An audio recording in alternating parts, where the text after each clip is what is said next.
All right. Oh, I'll get us started here in just a second. All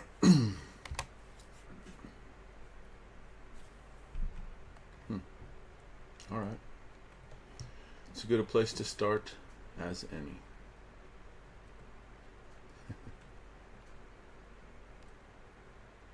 Does that look anything like me?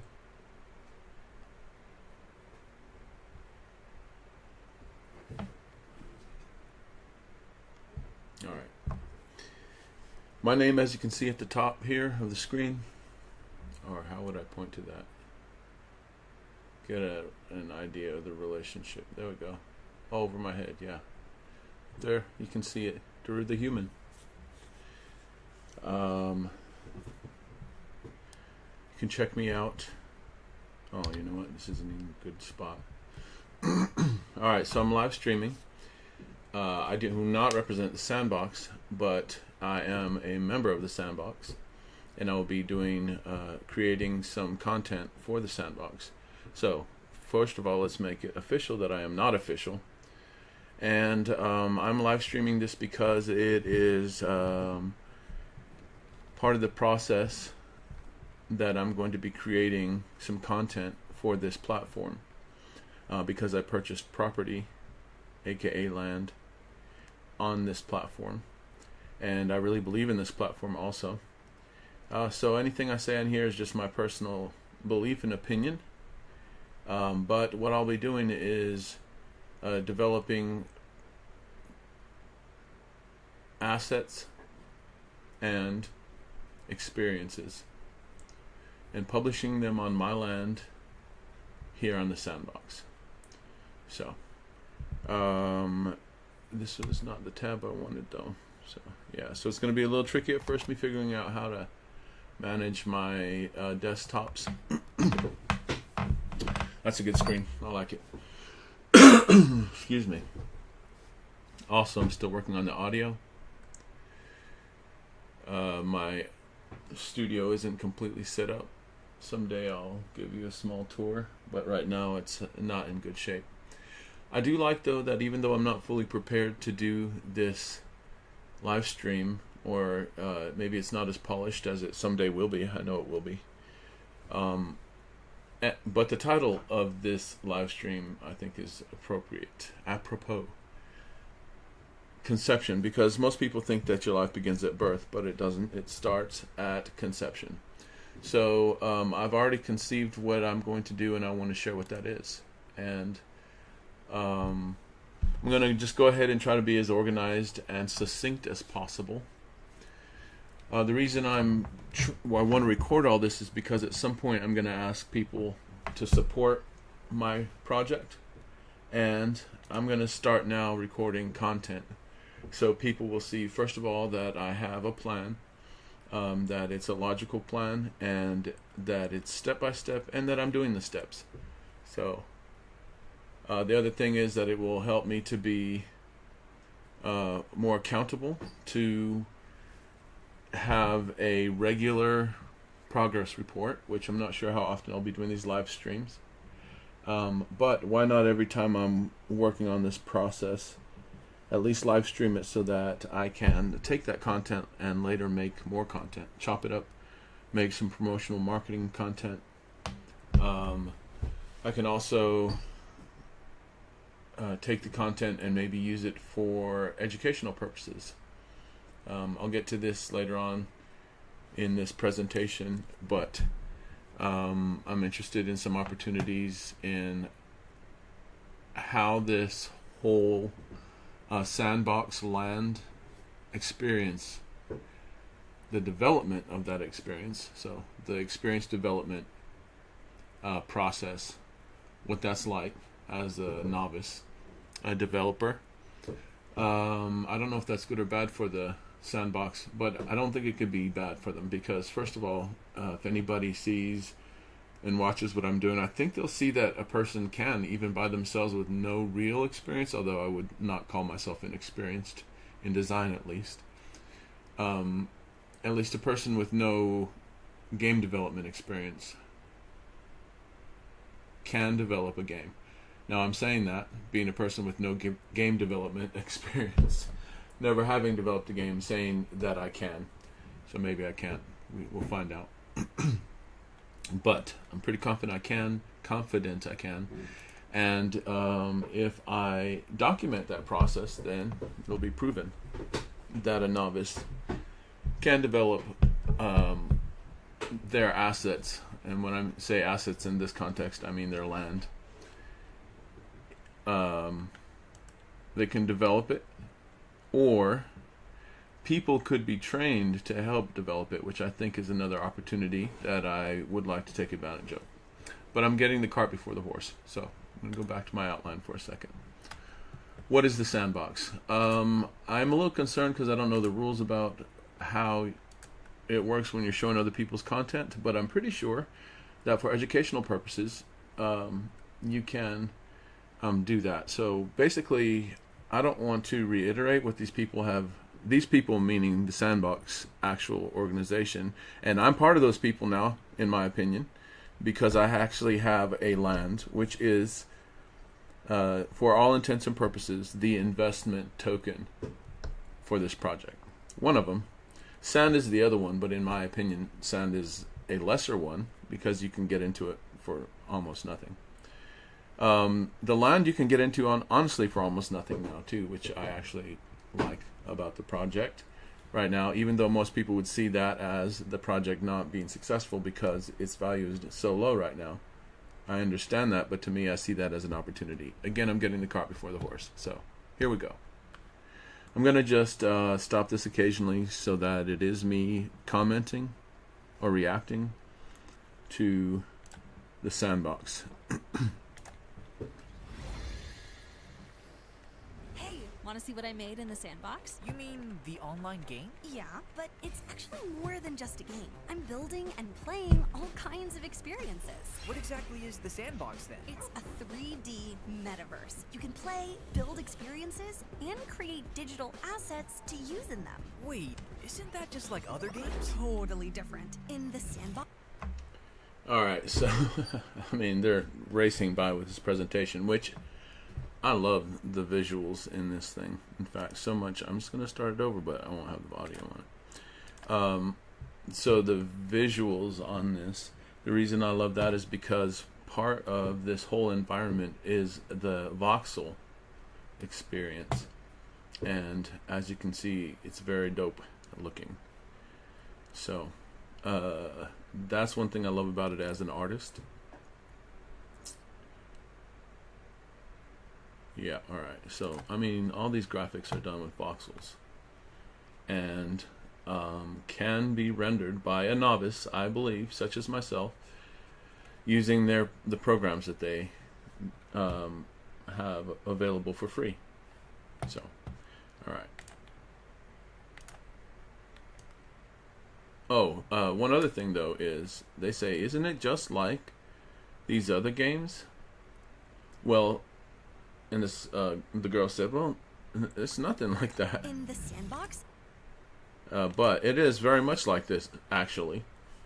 Because Minecraft and Roblox are both environments that have existed for a long time that people have been playing almost exactly the same way that the Sandbox is asking people to play it. So, I would say, yeah, it's exactly like those things. But there's... well, a lot of differences, but one very critical difference, which I'll just go ahead and spoiler for you right now, is that you could never own any piece of Minecraft or Roblox.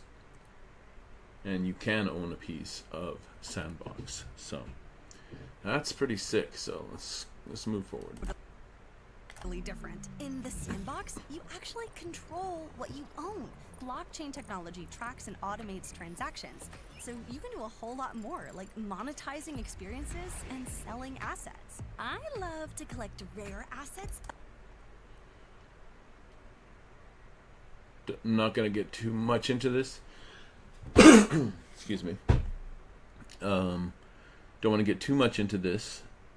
Again, too much the cart before the horse. But just the fact that it's an NFT that is collected, the land itself as an asset, means that it potentially has investment potential. And so some people, and I would say most people that have gotten into it so far, I'm guessing, got into it hopefully to get rich in a quick, explosion of people's interest. And as most people would know, that did not happen with NFTs. I mean, it did for just a very brief moment. So I'm sure people made a lot of money in the beginning of this project as well. Which, well, I don't know, in the very beginning, maybe not, because it's been around for a minute. I don't want to say how long because I can't remember exactly. But I first got interested in it during COVID in 2020 and was paying a lot of attention to it and doing research in it because I've been interested in blockchain technology. But okay, I am getting off topic again.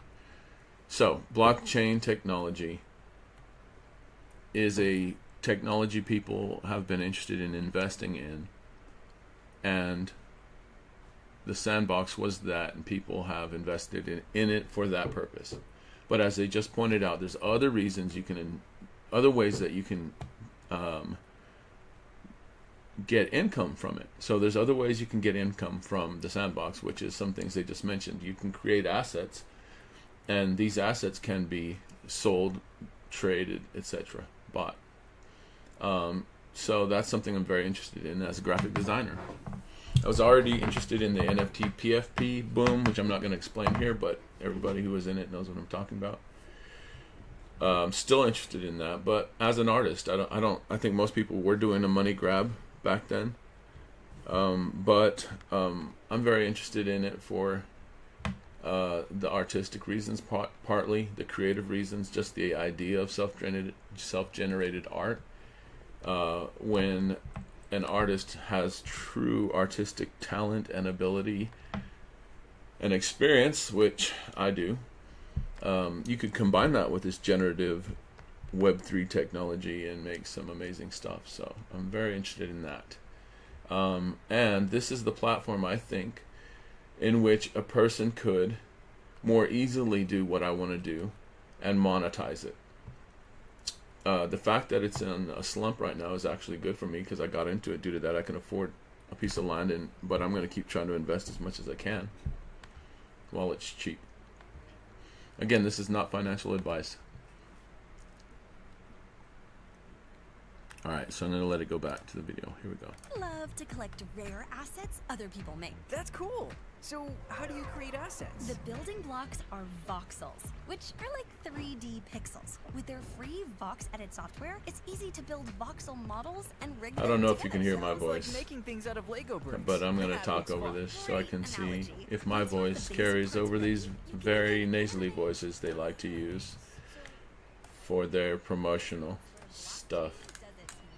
When you put it on the Sandbox marketplace, Oh, it okay, I becomes hear an it louder than NFT, what and it you is. decide how many copies to sell. NFT? Are we competing with our voices Non-fungible right now? token. I don't know. That means it's unique. That's and fine. It's yours to use. So I'm going to trade, stop this or and go sell back because I using a wanted to digital wallet. test something on You can also the buy live feed. assets made by Here we go. I'm going to start that over again.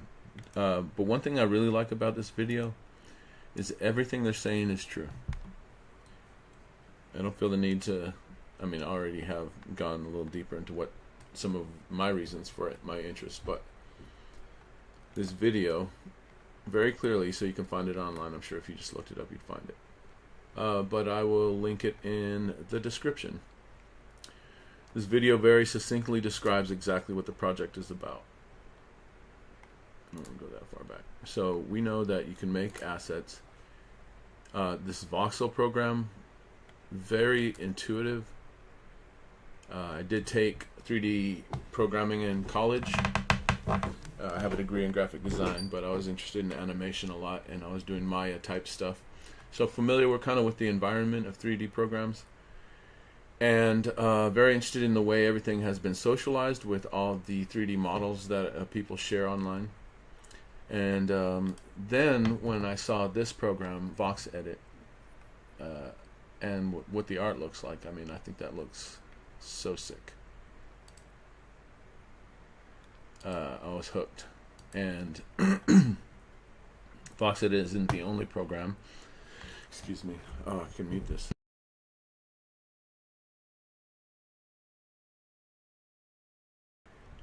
All right, I'll be running this show like a show in no time.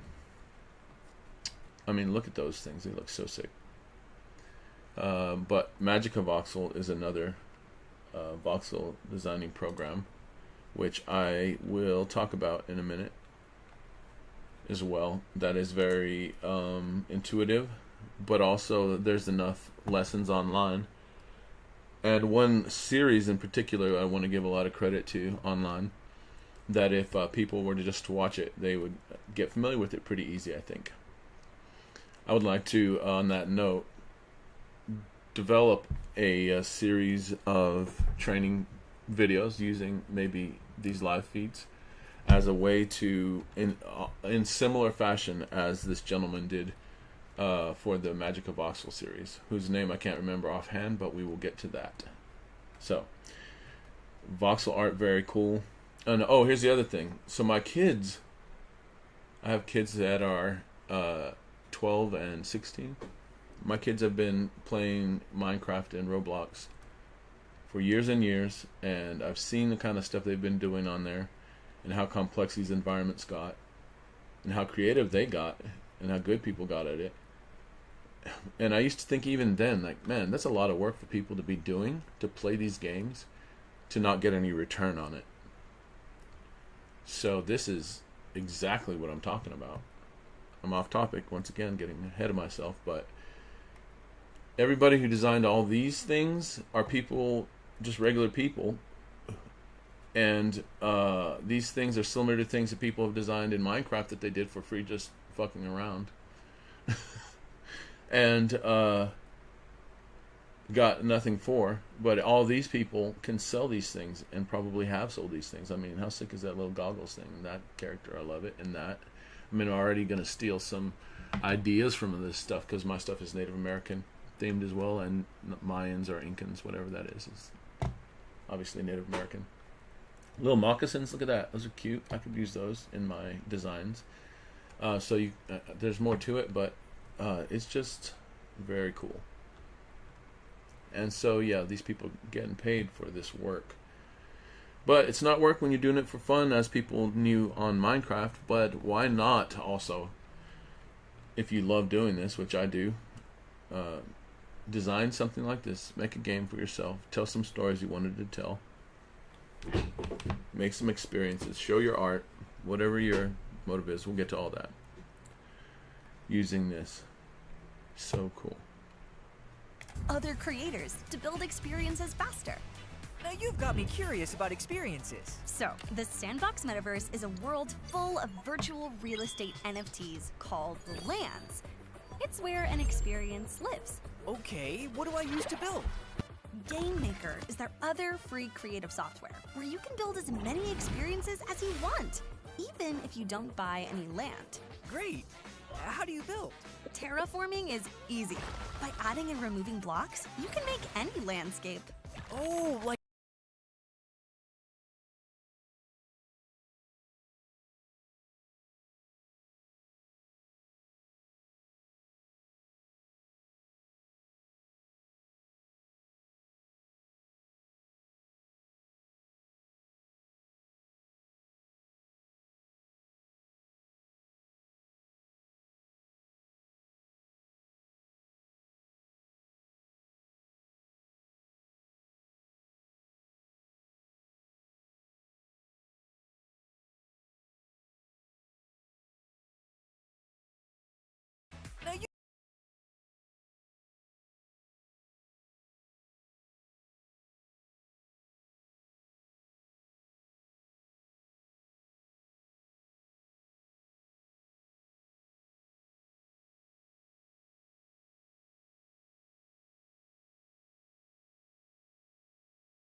You can also buy assets made by other creators to build experiences faster. Now you've got me curious about experiences. So, the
Sandbox Metaverse is a world full of virtual real estate NFTs called lands. It's where an experience lives. Okay.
What do I use to build? Game Maker is their other free creative software where you can build as many experiences as you want, even if you don't buy any land. Great. How do you build? Terraforming is easy.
I knew that was going to happen eventually.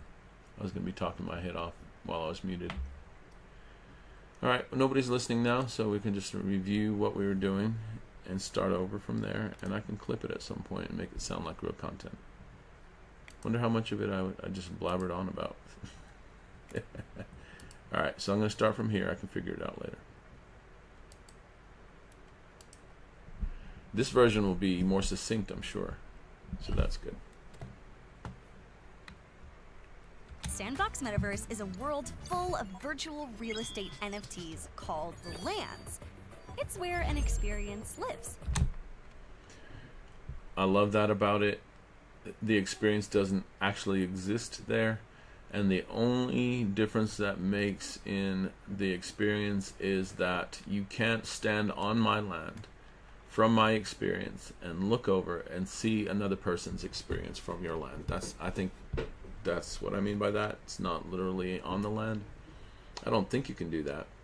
It'd be cool though if you could, because if you could, then this almost, well, already very real scenario of being neighbors would have more of an impact, and it would actually, I feel like, make the experience even better. I don't feel like being able to see somebody else's experience from my experience is competition, because I feel like being able to see their experience raises the quality of my experience. That's how I feel about it. So that would be cool if that becomes a thing. Okay, what do I use to build? Game Maker is their other free creative software where you can build as many experiences as you want, even if you don't buy any land. Great. How do you build? Terraforming is easy. Terraforming is not easy. But they just voted in the DAO, which is another part of this project that we'll talk about, to develop a program called Magic Palette that will do this, make it easy, supposedly. Automatically generate landscapes and maps, like dungeon maps, walls, rooms, stuff like that. I think I'll be able to find the video. Yeah, I'll try to look it up and include it in this basic presentation.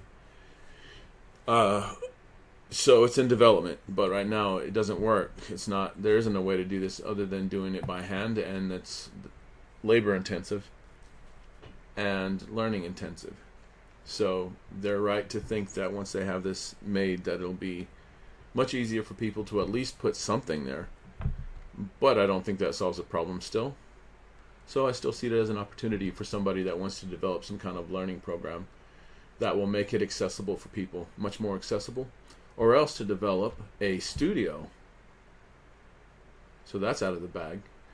A animation studio to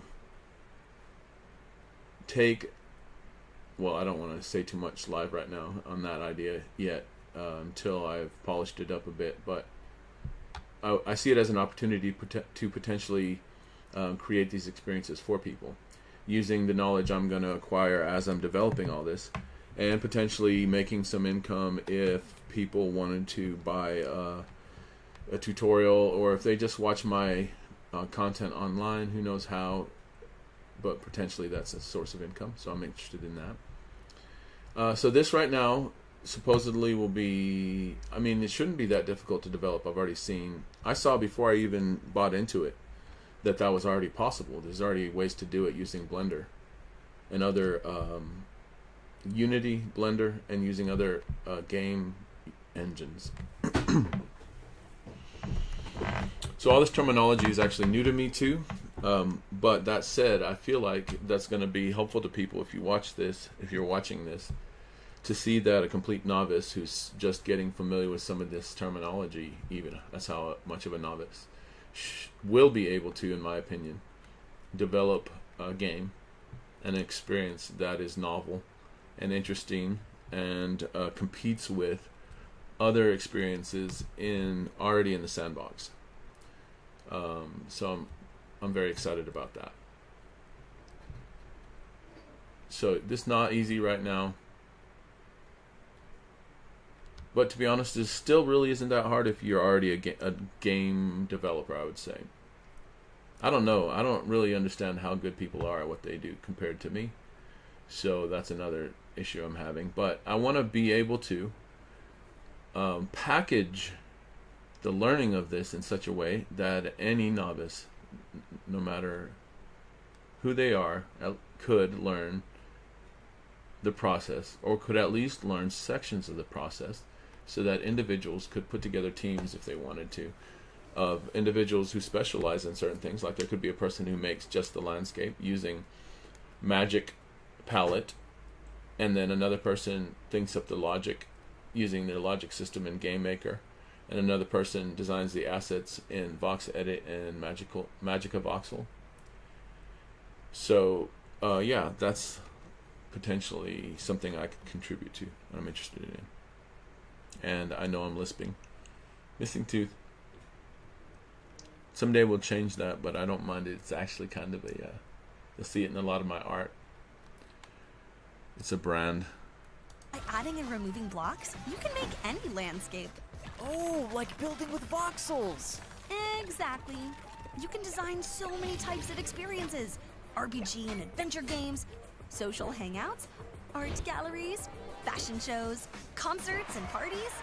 But how do I go from a landscape to an interactive experience? I don't know how to code. No coding skills needed. As you place assets, you set how they'll behave and how players can interact with them. Then you can add dialogue, create quests, set custom weather. GameMaker has a lot of powerful built-in features that are easy to use to make anything you can imagine. You can share it with others in the GameMaker gallery, or get it ready to publish.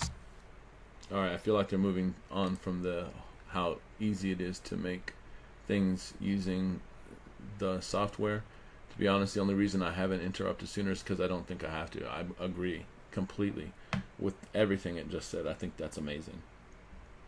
Yeah, it's not as easy as they showed it, but I think everybody knows that's just a presentation. It's not that easy. But in my opinion, compared to how it was when I was in school trying to do this kind of stuff, it's crazy easy. That a single individual, I believe, could use these tools to make an experience, a really cool experience. And a team of people could easily do it for sure. A small team of not that experienced people could do it. I mean, I would like to get somebody on my team. I think it'd make it a little bit easier. But we'll be talking about my philosophy on, networking and stuff like that, which is part of why I like this experience. We'll get to it. All right. So everything they said, I won't repeat it, but I could verbatim and agree completely with it. So this video is just worth watching by yourself. I mean, they're flying through it, but there's depths to this thing. But the bottom line is, here's okay, before I even move on, I want to speak to why this should be interesting to somebody, in my opinion. And we've already talked about it, but the fact that a person can own it, can own their piece of it, a stake in it. Now, the word stake is actually comes up because it's actually literally possible to stake to a claim. I don't even know what that means exactly in some places in the world in this project. However, not in the United States. It's considered a security. I don't know what any of that means. I'm not a financial advisor, so I'll say that again. But you can literally stake, and when I say stake, I mean I put some money in it. I got some of my money that I earned, and I turned it into crypto, and I went to OpenSea, and I looked at the cheapest piece of land I could find. The very cheapest land I could find was on sale, or was being offered at 0.09 Ethereum, which at the time was about $350 US. So, I mean, you'll see from my art and my life, if you look at my social media, which if you look at my name up there, Daruth the Human, on Instagram, Facebook, YouTube, about anywhere, if you look that name up, Daruth the Human, that's me. So you'll see that money has not been in my experience very much, but I'm more interested in being creative. So that's why I'm on this platform, not for the financial reasons. But now I also see a way, a pathway to be creative and also secure myself and my family's future. Financially, I really do. Not a financial advisor. I've been a starving artist my whole life. There you go. That's all the that's all the disclaimer you need.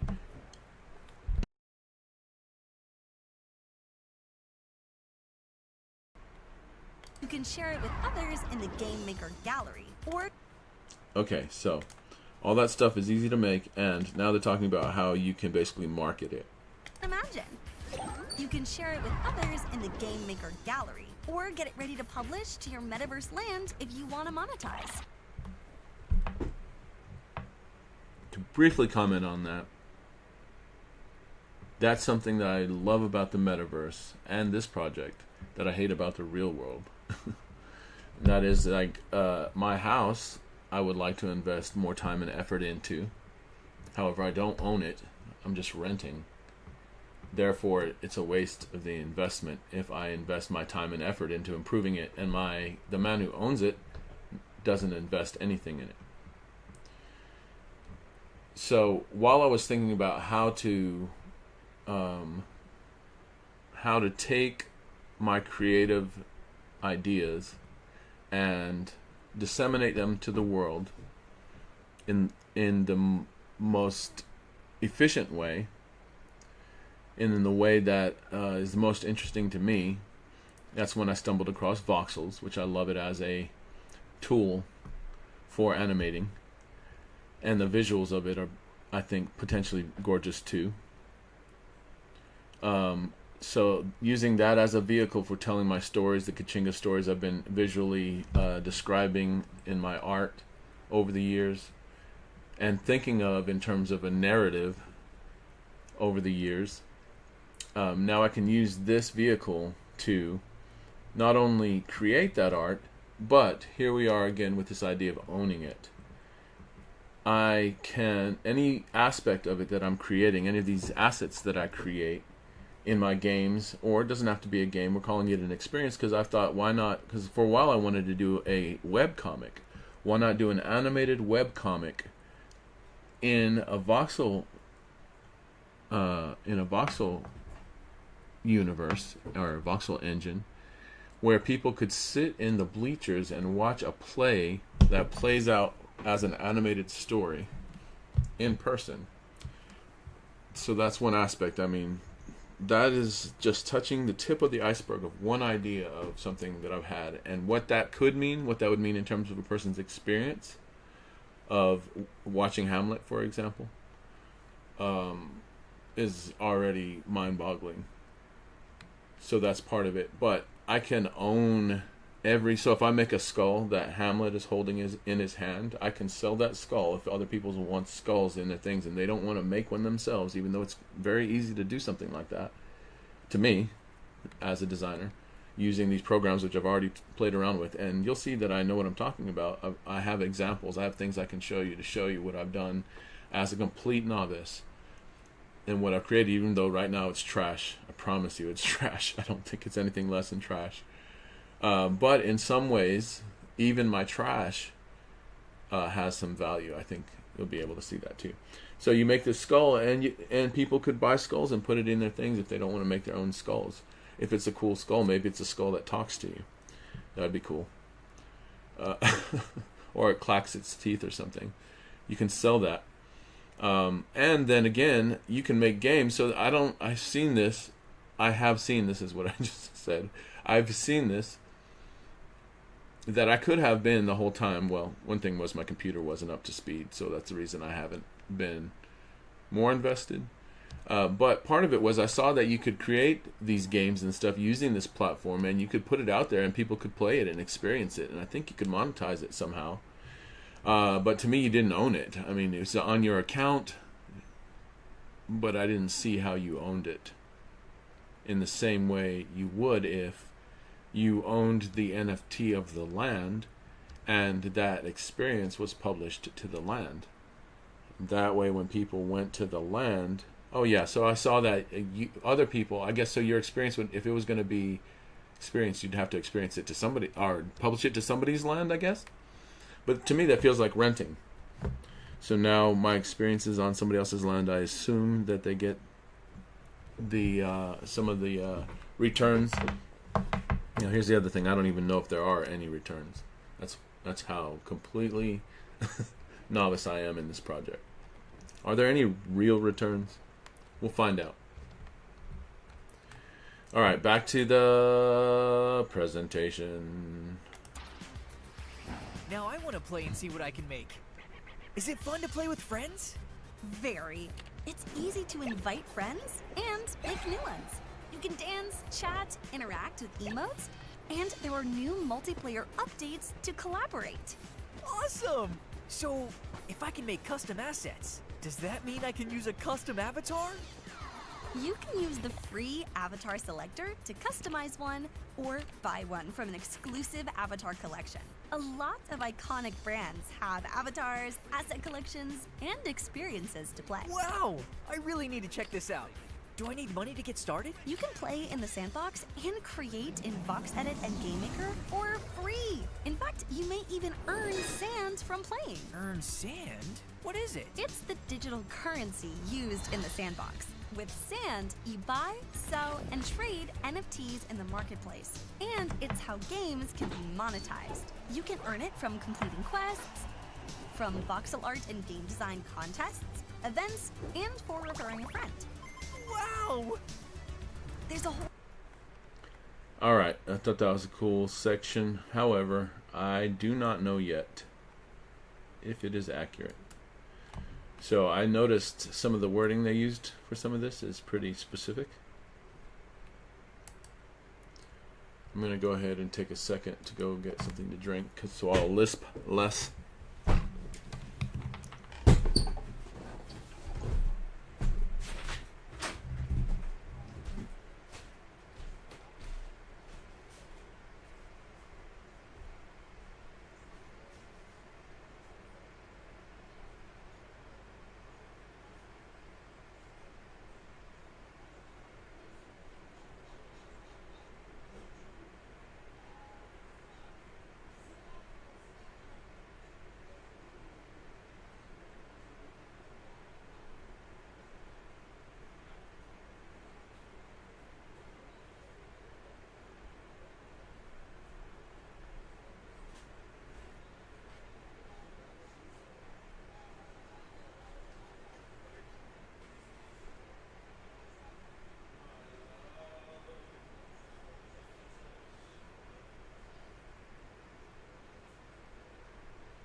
Dang it, I meant to turn that off. Oh, that was loud. I meant to turn off the fan even though it's going to get hot in here. Yeah, I meant to turn off the fan because, yeah, the buzz, hopefully it wasn't too loud. Alright, so back to our presentation.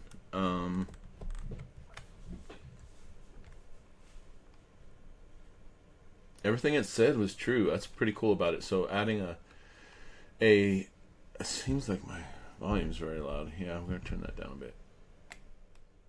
Alright, so adding a character and giving it a behavior is very, very easy. Having assets do different things is very easy.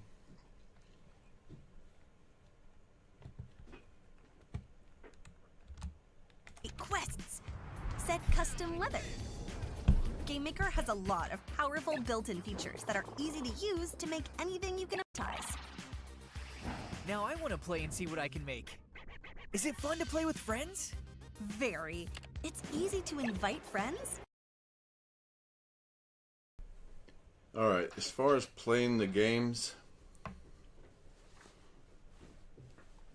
I'm very sidetracked right now with the idea of creating stuff, so playing the games is not appealing. However, for a very brief second, because I haven't spent any time playing any of the games, for a very brief second, when I first bought this new computer that could handle the graphics for this system, which, if you're curious, are not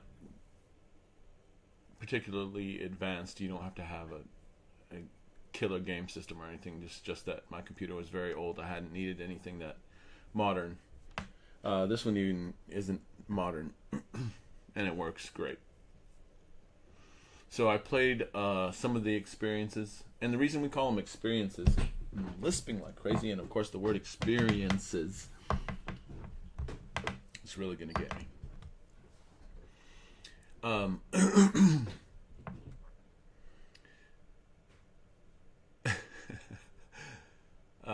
The experiences aren't necessarily fully fleshed out, objective driven games. They are games in the sense that they are environments that can be explored, and I like that. Noticed that there's plenty of quote-unquote case studies out in the game environment showing that that's all some people do is just take whatever the system was, like Fortnite. My son and his friends, I don't know if they do it anymore, but toward the end of their Fortnite careers, they were just building games by themselves as a group and playing their own versions of the Fortnite game, which I think is so cool. I'm hoping that he gets, somehow, if I can drag his ass kicking and screaming into the Sandbox gaming environment, maybe he can put some of his experience in the Minecraft, Roblox, and Fortnite environments that he paid money to play in. Basically, his mom's credit card was on tap to get skins and stupid shit like that for Fortnite. It's not stupid. I'm saying it's stupid shit, but it's very cool, to be honest. I think it's so sick. But part of the reason I think it's so sick too is because I want to do the same thing. I want to create something like that. In terms of the interaction, Fortnite, the game lobbies are bizarre. And I've seen in some of these environments I've been in, and other ones that I just stumbled into while I was trying to do research about the game environment. When my computer wasn't working, I went on Xbox and I found a couple of these voxel-based metaverses that apparently have some kind of gaming environment. All right, we're gonna use it. We're gonna pick a word for that. Game engine. There you go. They have a game engine that people can manipulate, and they can also chat with each other. I don't know. There's not a way to speak on a microphone using this system, so that's another thing that needs to happen, I think. Anyway, maybe we'll talk about some of the things that could be improved about it. I don't know. Some of the things I hope to see happen if it continues to exist. I think it will. So you'll see why I think it will as we go on. And make new ones. You can dance, chat, interact with emotes, and there are new multiplayer updates to collaborate. Awesome! So, if I can make custom assets, does that mean I can use a custom avatar? You can use the free avatar selector to customize one or buy one from an exclusive avatar collection. A lot of iconic brands have avatars, asset collections, and experiences to play. Wow! I really need to check this out. The only thing I saw about that I don't agree with it. I don't agree with it, but as a creator, I would rather have my own avatar that I created myself. And I can customize their avatar to look like something, but not really what I want it to look like. I can just use the limited templates they have available to basically make my avatar look like myself, is what I did. However, if I want something fancy, I would have to purchase something, much like you would in Fortnite, which I don't disagree with. I like that about this scenario. However, as a creator, I feel like I should be able to, especially if I have an avatar in my game experience, be able to use that avatar in other people's experiences. So, I don't know if that's possible yet. I don't think it is, but... Do I need money to get started? You can play in the Sandbox and create in Box Edit and Game Maker for free. But why would you? I guess I'm not supposed to say that. I do not represent the Sandbox environment, the Sandbox engine. I'll try to say that from now on, since I can't say environment. Excuse me. Why would you play it for free? I guess because it's fun. You can make games and stuff like that using the applications.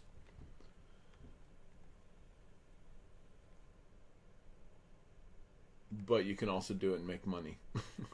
So if you just buy into it. So, and it's cheap right now, so why would you not do that? In fact, you may even earn sand from playing. Earn sand? She said you may even earn sand from playing. May. So, I've played some games. I haven't played enough, I don't think, to necessarily earn sand. But hopefully I'll be playing some. I don't know. I don't feel like I'll have time to really do that. I'll be trying to develop my own. I do actually enjoy playing some of the games. Well, I have to, because I don't even know it's possible using this system. So I've been just going and playing people's experiences just so I could see what can be done. Especially if I see something in their advertising that looks super cool and looks like something I wasn't aware could be done. So, for example, I was thinking about whether or not you could add some ambiance, excuse my French, in your game, and have it where it's foggy or something like that. Because I hadn't quite seen it. It's not immediately apparent when you're playing around in the game maker that's possible. So I saw one that looked pretty cool, and I went and played the game, and yeah, there's a lot of that in there. And so I was like, all right, well, that seems like that I should be able to do that. Hopefully it's not a scenario, which I've been a little bit concerned about, that certain people have certain access that other people don't have. I don't think that's possible. So I feel like it should be such that anything I see in somebody else's game, I can put in my game. Another thing was I just played this game just to pump them for their spectacular beginning of a game. The Little Prince game has some very cool graphics in it. I don't know how they do, and I don't even know what you call what they were doing. It's not strictly voxels. I know that you have to be in Blender to do what they were doing. Excuse me if you're wondering, I do smoke weed. So they weren't, yeah, so you can do the stuff they were doing in Blender and Unity and stuff like that. I don't know what it's called. Plane-based geometry. maybe. Looked really good. That whole experience looks phenomenal. It very nostalgic for me because that movie was very nostalgic for my childhood. So I love it. For those who don't know, just to talk some random podcast level nerdy shit. I keep forgetting too whether or not I'm swearing or not, but yeah, that's definitely swearing because most of the time I'm not thinking about it. Yeah, so here's some nerdy shit. The Little Prince, in that movie, the snake was played by this dancer, professional dancer, choreographer named Fosse. He's the Fosse that Robin Williams was talking about when he said, Fosse, Fosse, Fosse. He had a very distinct dance style. And do you know who completely ripped off, I think his name was Bob Fosse?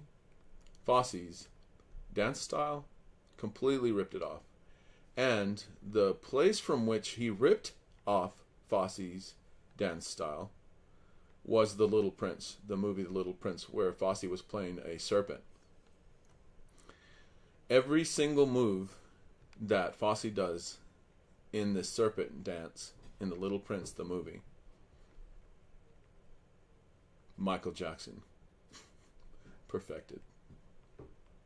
Granted, he did perfect them, but never gave Fosse credit, I don't think. Everybody thought Michael Jackson had such a unique, cool dance style. Ripped it straight off of Fosse. Alright, sorry. We had to get off track there. What is it? It's the digital currency used in the Sandbox. With Sand, you buy, sell, and trade NFTs in the marketplace. And it's how games can be monetized. Haven't verified that, plan to verify that. I'm going to try to monetize anything I can, of course. You can earn it from completing quests, from voxel art and game design contests, events, and for referring a friend. Wow! There's a whole world of possibilities. Are you ready to step into the Sandbox? Yeah! Let's create, Play, and earn.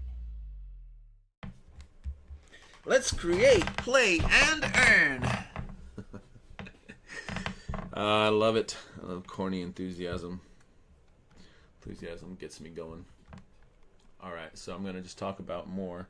I mean, watch that video. It's under the Sandbox Explainer. What is the Sandbox? Not my content. I am not an official represent. Oh my gosh, I'm going to have to start over. I'm not an official representative of the Sandbox. However, I feel like that's not even accurate because I do own a piece of land. So, my piece of land, I want to show it off. Dun, dun, dun, dun. It's tiny. I don't even want to zoom out, but I'm gonna. So you can see where my tiny little piece of land resides. Oh my gosh, what is that? That is the whole Sandbox.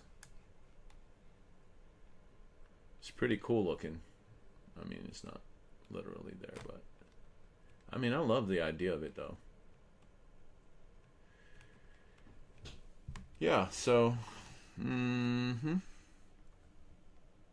you see lots of these NFT, PFP tiles on these Sandbox locations, lands. Because they all were kind of, you know, going on at the same time, the craze. Oh, this is interesting. See this one right here? That guy. Those are pretty big. I mean, they're not single pieces. See, this is a single land right here. That they call that an estate, 3x3. The reason I find that interesting is I can click right here on my land. Oh, you can't see that because my image is blocking it. But at the bottom left-hand corner, I can click on my land. It's going to bring up where my land resides, and for some reason, my computer is not properly loading up. There it is. Alright. There he is. There's the same guy. So, fairly big name. I don't know. Maybe maybe somehow they become something, or maybe I can buy this off of them. That's what I was kind of hoping. Probably not, I guess, if they're a big name. But oh, what happens when I click on it? My land. Sounds like something you'd say if you're from the South.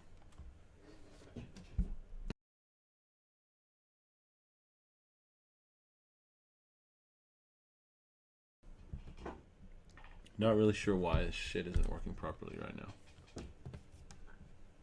I have it already docked up. Let's see if it'll work if I do it that way. Yeah, alright. That's what's supposed to happen. When I click on it, this comes up. I can click on that, I think. Maybe. Who knows if it's going to work. Showing 100 of 200.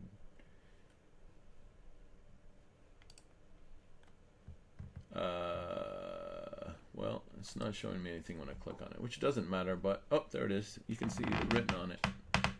The tribal land of the Kachingas, to be developed as a casino-style entertainment location with games of skill and chance.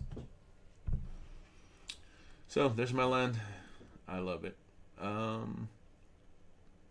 I hope to, if there's any legitimacy to the ability to get income, or at least to get sand.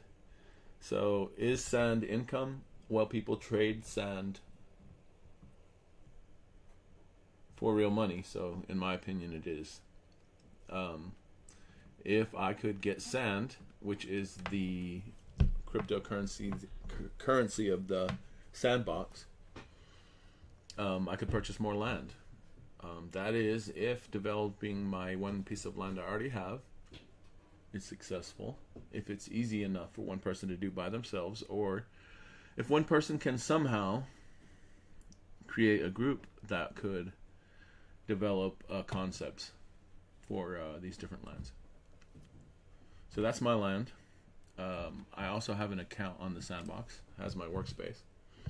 So the things you'll see here are, see, I think I want to go to a different window first. We'll go check out my, I mean, there's so many things we could talk about. Why not talk about all of them? I mean, I'm thinking about this stuff right now. Right, so there's my account. Show you my profile first of all on the Sandbox. I had one of these before I had land, so you can have a profile. I think you do have to have a wallet though, but having a cryptocurrency wallet is not difficult to do. I say that as a nerd, so keep that in mind. Maybe difficult for some people. 2 following. Really killing them with my experiences. So this is what my Sandbox account looks like. It's been looking like this. Well, I updated this a little bit. But as I've had it since, I think 2020, COVID. It's when I first got my first cryptocurrency wallet. I was working on the Kachinga's NFT. I thought that was going to be the vehicle for creating NFT stuff. But I quickly reverted over to the idea of creating essentially an animation studio. So the NFTs will probably be part of it, but the animation studio is really what I'm interested in, and basically Sandbox is going to be my, out-of-the-box animation studio platform that I can use to create my good ideas, I think. If I can get good at expressing my artistic skill along with my good ideas using their tools, using their tools, then I think I'll be successful. And I think eventually I can get together a crew of people and we can make some cool stuff. That's my bigger goal, because I also want to express myself philosophically and creatively. And one of my new philosophies has been collaboration, which is another thing and reason why I like the Sandbox. Alright, so these are just some of the images that I generated while I was working on the Kachinga's NFT, PFP NFT collection. I still have this potentially as a creative outlet. I drew all this, hand drew all these images and these variations, and assembled them in Photoshop in the way you're supposed to. I just never wrote the code, which is funny because, I mean, the way this technology is developing so fast, it has made it easier and easier for a single person to do stuff.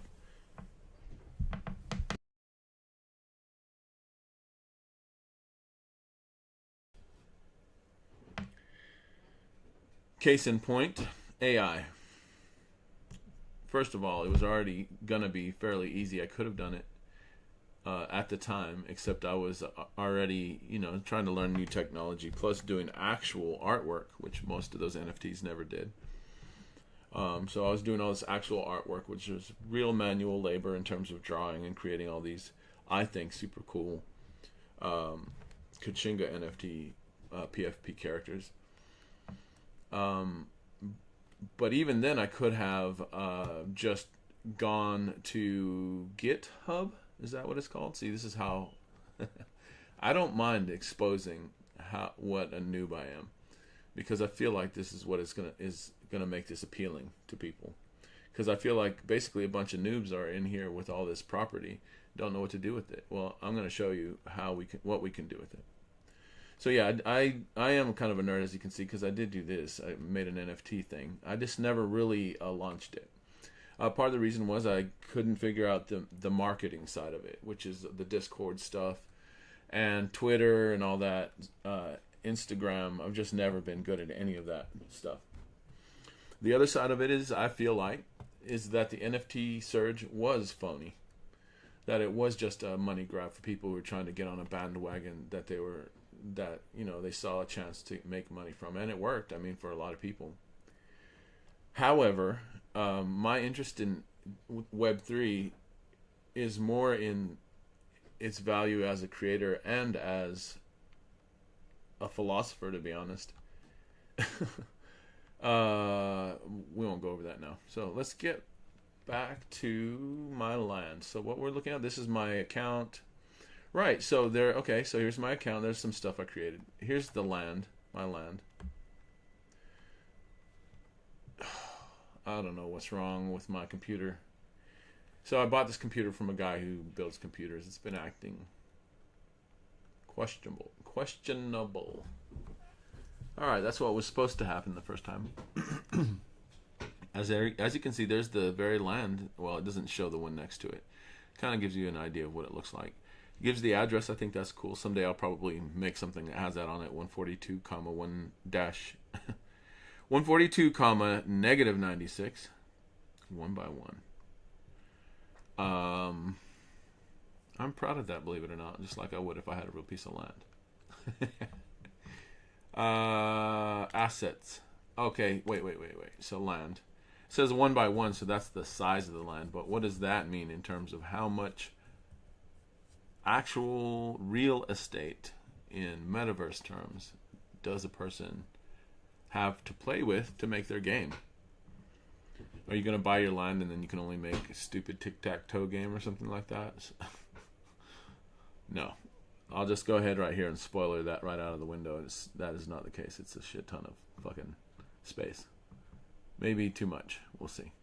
I mean, it kind of is too much because most of the people that have it don't know what to do with it. Overwhelmed, maybe? I don't know. Not enough support, maybe? I don't know. I'm not an official Sandbox, definitely. Not an official. I don't know. Am I not official? Because I do own a piece of land. I do build assets. Here are some of the assets I've played around. Now, granted, here's a little bit embarrassing. I've gone on some of these live feeds with some of these other promoters, and they went to my account when it had even worse testing type shit on it. I mean, this is all testing stuff. This is even before, well, some of it's been since then, but some of the beginning stuff was I was just playing around with a very too slow computer trying to make basic assets and then put them inside the 1 by 1 environment and see how big that was. I mean, there's so many things that are kind of a big question mark when you first get into it. I couldn't fathom exactly how big these models I was making were in relationship to the size of the land. So I'll be able to show you some of the tests I did and some of my results. It'll give you a clearer idea, I think. It definitely did for me. And I think maybe it'll discourage some people, but maybe not, because you don't have to use it all. So that's one thing. You don't have to use it all. But there's plenty for you to use if you have if you're ambitious, even for a 1x1 piece of land, I think. And then, to be honest, if there are ways of making money, I don't see how. Okay. Here's one of my mottos, one of my philosophies. If somebody else can do it, I can do it. So I've already seen people have made things that I believe they should be making money for, like the Little Prince thing. Hopefully, that person somehow is generating some income for having created such a charming experience that is a real game, because there are objectives in it. It wasn't working right for me exactly, but I'm not being critical, because I thought it was very charming. And it had some of those things I liked, like the I don't know. See, again, I don't know what that's called. When they're not using just voxels, they have another plane of geometry. So I want to do that. But as I'm learning these things, though, don't worry about it. The fact that I don't know what these terms are just means that if you don't know what these terms are either, you'll learn as I go along.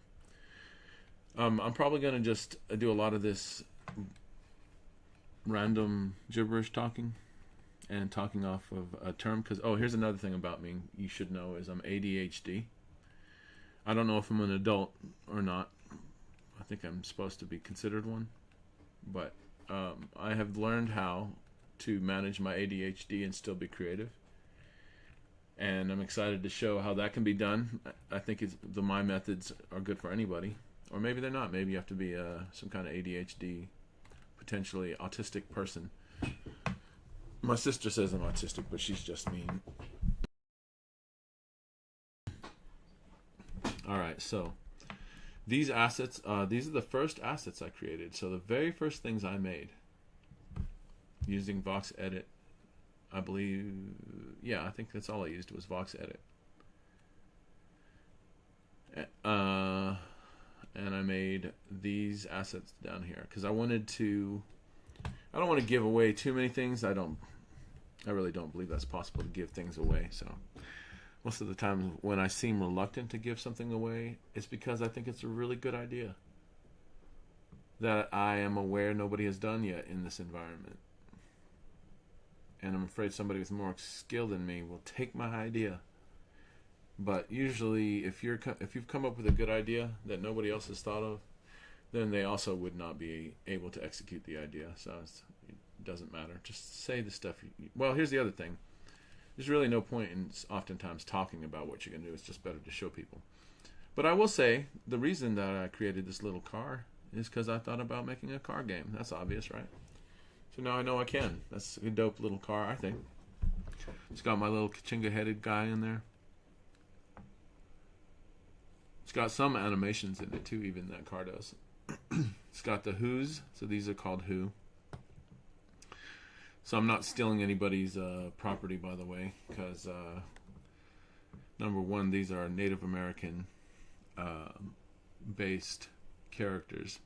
So if there was any concern about stealing anything, it would be that there was some kind of Native American property involved. But in my opinion, I don't think you can own a god. So there you have it. So these are based on Native American nature gods, spirits, etc. I guess you could compare them, I'd say, to maybe leprechauns. Some would say mythical, some would say not, such as... Ooh, we got snacks. I'll eat snacks live. Do you want some ketchup? I'll come and get it. I know you don't like ketchup. I'll get it. Thank you. Ooh, so good. Alright, I won't eat that right now because it's too hot anyway.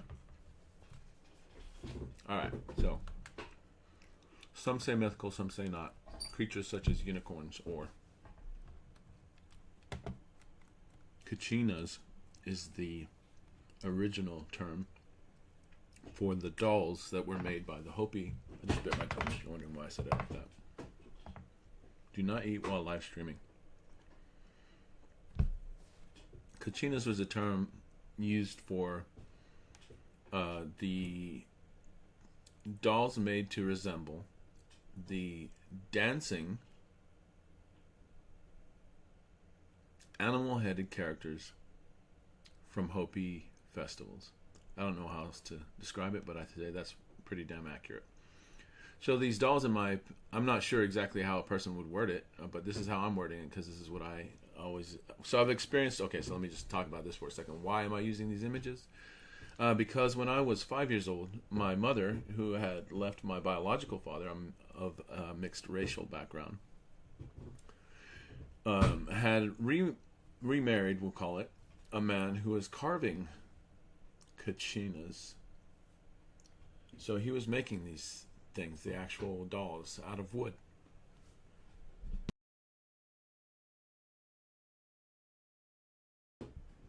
I might have been getting emotional, or I might have just had something in my throat. Yeah, so he's making these out of wood, and of course that was some very fascinating imagery to see as a 5-year-old boy. My mother was a painter, so that was the other side of the art that I used to see as a kid. So, yeah, so ever since then, that's just been an aspect of my psyche that I've lived with and become part of my art. Plus the land itself that I grew up in New Mexico, really impacted my view of the world and my beliefs about the world, even though I grew up in what most people would consider two different cults, not related to the Kachinas. So I'm going to call them Kachingas from now on to differentiate the fact that it's my own take on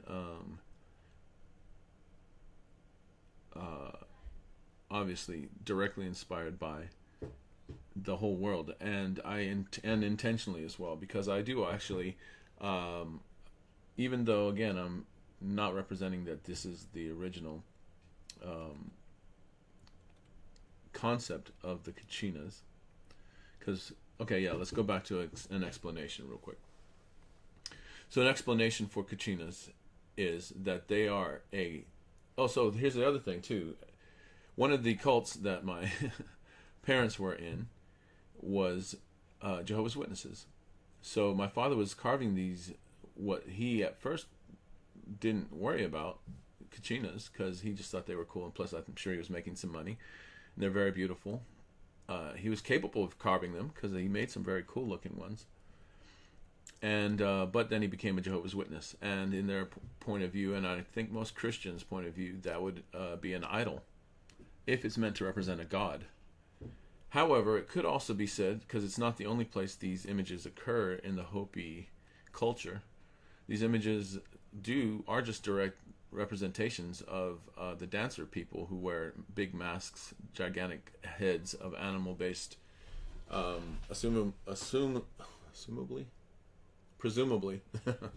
presumably nature gods. So yeah, any way you look at it from a Jehovah's Witness, which is a very conservative Christian point of view, you can argue me that in the comments if you like. From their point of view, is idolatry. So my father would try to, so I'm sure he tried to, what's it called, justify making them. So this is one way to look at it, that these are not idols. They are just representations of the dancers, the people that are dancing with these heads on. So Kachingas now, what are Kachingas? Well, Kachingas are not either any of those things either. Kachingas are the creative productions that arise out of my experience of having experienced these figurines as a child and growing up in New Mexico and my view of the world. So they are, yeah, my take. But I also included, since I am from New Mexico and since I'm fascinated by this culture, I have read extensively about the culture. I've read a lot of the literature, actual stories, narratives by Native Americans. That's one of the things I'd like to maybe someday represent. Do some Native American stories in the voxel style using my characters. But my characters also are my take on it. So I've also added my unique take on the world, which is not necessarily wrong, might be highly advanced. But since I think that some of my understanding of the world might actually explain some of the things we see in native cultures, or that native cultures could have explained the reality of the world better than any current cultures do, but that you can get in touch with that, still what they were explaining, just by observing the world. I hope to incorporate all those concepts in my games. So, yeah, so some of the things, like the fact that Crow Mama is basically their version, or a version of the Mother Nature goddess. So I've incorporated many aspects of that in my personal view of mothers and Mother Nature and nature and the environment as I've experienced it in my lifetime. Which, for a person that was born in 1970, before the internet existed, until now, is almost like having time traveled, in my opinion. So, the things I've seen almost make me a kind of shaman, to where I think that if I make a comment on what has changed in the world since the time, in just a very short time period, I'm not talking about anything I read, it's things I've seen. And I think the philosophy of Native Americans and this concept of nature, and just observing nature, is a better life philosophy. Plus, there's another philosophy I really believe in, and that is the philosophy of simulations, metaverses. So that's a much more complex concept to talk about, and I'm not going to, thankfully. I'm sure you're not thinking that because you're not watching this. But if you're watching a review of it, then, which I think is possible, then I'm not going to get into the philosophy of simulations, but this is a metaverse and this is a simulation, and within this environment I'm going to be in control of everything. So essentially, I will be the god of the KachingaVerze. Now, what does that mean? Well, from a religious point of view, some crazy shit. But from a scientific point of view, it just means I'm making something and it's fun. So there'll be some philosophies I'm going to tie into my games, but they'll also tie in a little bit with the real world, a little bit of Matrix type stuff, you know. Hopefully I can get some of my nerdy friends to get on here with me and talk nerdy shit at some point. So these are some of the actual assets that I have created. Some of these are tests, like these right here. You'll see them in the environment. I'll show you my land in a minute and how big it is. I guess I'm going to go ahead and move forward. So these are assets I made completely from scratch using Vox Edit with no real training in about 6 months. These here are the things I've made since then with a better computer, with a slightly better understanding of what was going on. But here, for example, I was trying to make these look like Adobes.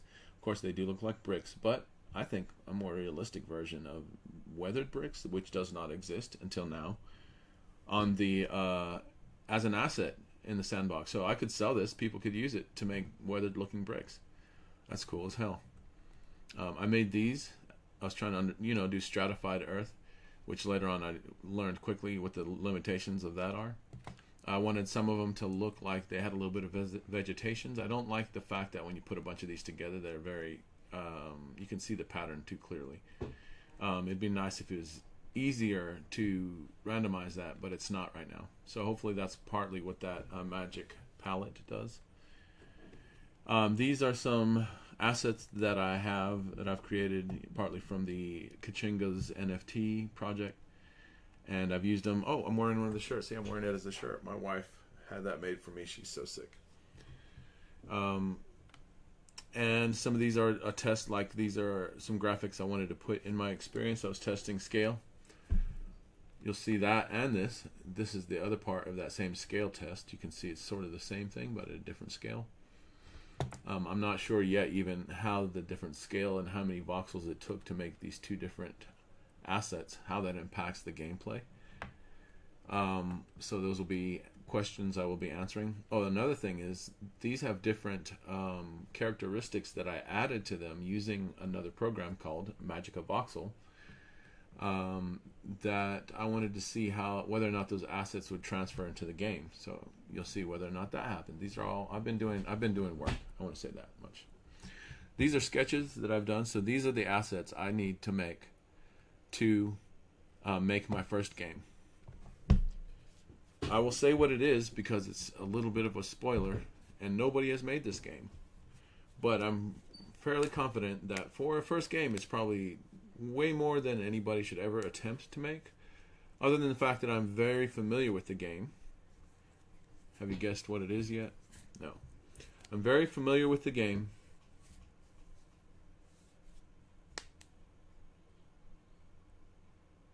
And I don't think anybody could beat me to the punch if they wanted to, because it's not going to be that easy to make. Plus, I already have ideas for how to make the game that no matter if somebody did make it and then I made mine, they would be so sad that they ever tried to make one. So yeah, so those are some blueprints. I just threw them up in my experience, just so I could look at them while I'm in it. That's pretty cool. These are some assets I created out of other assets I already had visually, but I put them inside that environment and they look very cool. Alright, so enough about that. Let's move on to the actual environment. I think that's where we're at. Oh, I should get back to my outline real quick. What is the Sandbox YouTube reaction? Yeah, I did that. My land, showed you my land. Kachinga's NFT. Yeah, so my NFTs.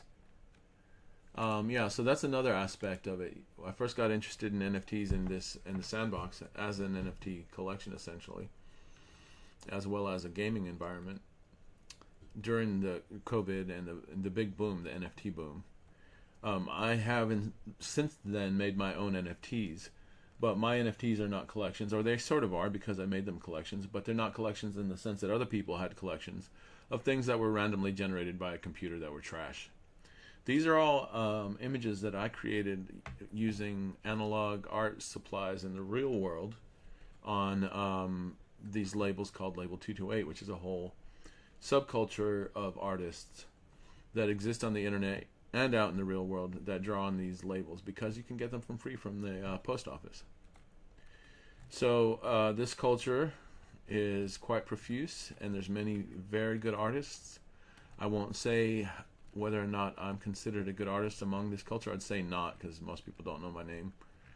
And that's part of it, is getting known for your art.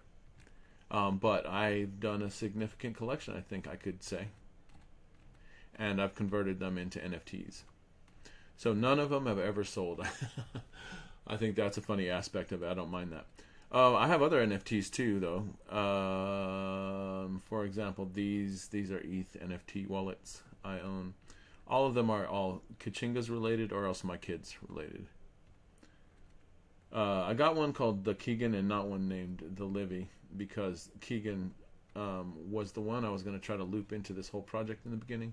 But then I realized you can't get kids to get interested in anything. Alright, so those are my actual NFTs. What has that got to do with the Sandbox?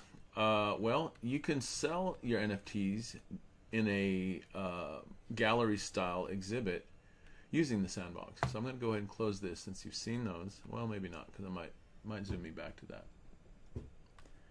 All right, back. Just make sure I'm going on. Stay on track so I get everything covered. Kachinga's NFT. All right.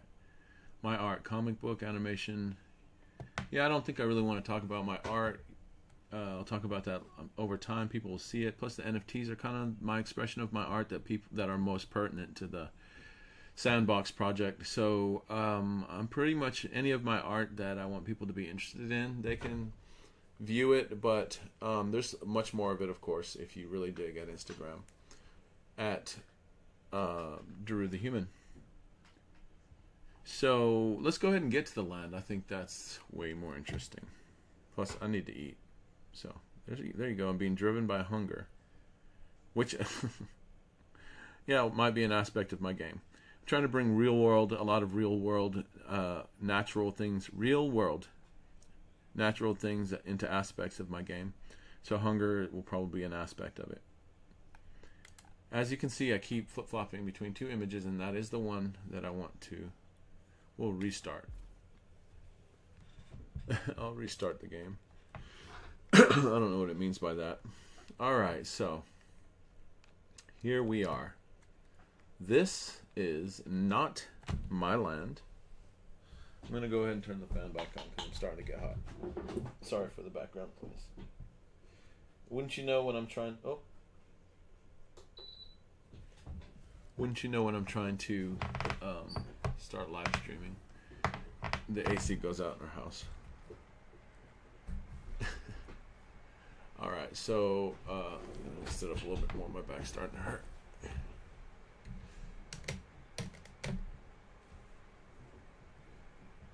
So this is my land. That's pretty cool. It looks even more vibrant on screen. I don't know how you're seeing it. That's my avatar. Looks kind of like me. I try to make it look somewhat like me. Someday, oh, I have actually already done it so that I can actually have my own avatars on here. I like it this way for now because it's a little bit more accurate to the movements than any of my avatars are. Accurate to the animation. Alright, so what are you looking at? Is this the best vantage point? I think not. So I'm going to go over here. I missed the elevator. So I'm going to go ahead and describe what this is. Describe some of the features of what this is. And once I've done that, I think that will conclude this live stream. That would be enough content from... Whoa. Hey, you stop short of the... That ain't cool. So the elevator's broken. Don't matter. I don't think. I think I can restart it. Will that fix the elevator? Let's find out.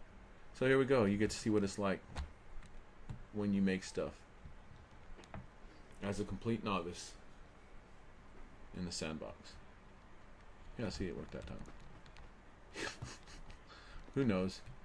Alright, so I think this is a great vantage point. This is really the vantage point I wanted to be at when I first introduced people to my piece of land.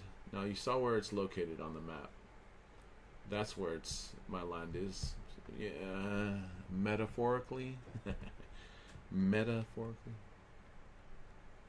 This is my land now. This is what I've done. Well, this is one of the experiences that I've created. Now I have two versions of this because this is going to be developing into my actual experience. But I wanted to keep a version of this just as basically a grid. Now I think anybody looking at this can see what I was trying to do. I wasn't sure how big a space I actually had to work with. But this shape is the exact dimensions of one piece of land, one land experience. I don't want to get into the technical details of how big that is, but I can't even jump off the edge here because of that. So that would be somebody else's land if they had an experience there, if that's how it worked. You can see other lands out there. Like, it'd be cool if you could... Oh, hey, don't be pushing me around. You see that? I mean, look, you can already see stuff I've made on here. It's so cool. And they're already doing stuff. Like, they aren't walking around doing stuff. All I did was make that little character from scratch using VoxEdit. I animated him with a little walk cycle that isn't perfect, as you can see. It has a little jerk motion in it. And just that, I can now put it in the game and have him walk around. Now he actually can do other stuff too. If I antagonize him or if somebody else antagonizes him, he will attack. Wait, no. Will he attack? No, he won't. This guy won't attack. He actually, if I get hurt, that guy will heal. He'll heal you. He has behaviors and stuff. It's pretty cool. The big one there is very cool. He I made using a template, altering a template. If you are familiar with my work, which you're not, but at some point, if people will be familiar with my work, I believe, you'll be able to see this is a very familiar theme in my universe, my art. And it's my avatar. It represents my self-image. So that'll be one of the characters in my games. Here's some sketches I drew in the real world that I wanted to import and see what they look like as voxel blueprints. Not giving too much away. I mean, you could, if you studied this, get an idea of what I have in mind to do. But none of this was wasted effort. This robot for sure is not, because he's going to become an actual character. He's already part way there. He was in color when I had him originally created, but he lost all his color during the process of importing him. So that's kind of stuff that happens.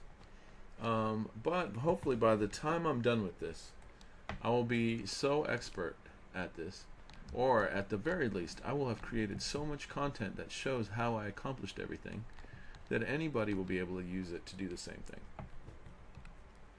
So that's my goal. Alright, so what do I want to show you? So, it is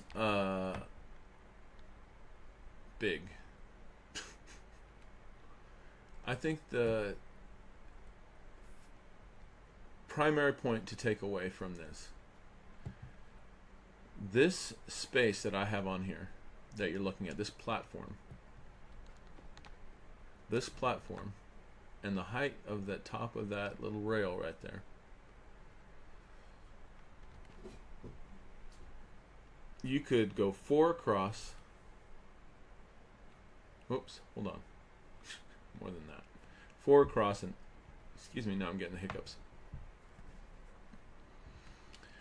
Alright, I'm going to start from scratch. This platform right here, okay, I'm going to start from scratch because I'm going to chop all this up, hopefully, and make content, and I want to be as succinct as possible in some parts of this. This platform right here, up to the height of that rail up there, is 24 blocks by 16 blocks wide by 8 blocks tall. You can see that right there. 1, 2, 3, 4, 5, 6, 7, 8. Yep, 8 blocks tall. And that means that this platform and that cube, the height, or not a cube, yeah, whatever that shape is, you could put 4 of them across this side of this land. 4 across, and you could go, see, it's only the width of one of those. 1, 2, 3, 4, 5, 6. So, one level of this would make 4 by 6, 24 of these platform areas. It's 24 rooms this size. Just one level of this land. Plenty. Am I wrong? So, hopefully I'm chopping this up. Look at the size of this. I mean, I didn't go skimpy. I didn't skimp out on this. I was looking at this in terms of what is the first area that I want to develop as my experience. Like, what's the smallest area I could develop with my 0 skills and have a chance to make anything in any time soon, like this year would be nice. And I figured I could make a nice little game and put it inside of here that people could play. You know, number one, there's not many people that play these games to start off with, so I want to limit my experience to a size that, basically I learned this from being a bartender and bouncer. Keep the space small so everything feels big. So yeah, maybe I'll put mirrors up all around it. That's a great idea. See, that's what I do. Is it possible to do mirrors? I think so. So I already have a lot of ideas on how I'm going to develop this and get the most out of this small space, make it look like an awesome experience for people that come into a very small space but are playing a simple game, to get the most out of the visuals of this experience. So I have a lot of ideas. I think they'll be easy to execute. But that idea that just came to me I'm going to try to capture it. So this is one of the things I do. I think the reason I'm telling you that I do this and I'm showing you that I do this is because I think anybody that's developing a game should do stuff like this. Should, as quick as you have an idea, write it down. So the idea I just had was that in the foyer area, which is what I'm calling that. Oh, I already made a, what is this? What is it? Yeah, so there's the outline. In the foyer, game plan and action items is where I need to go.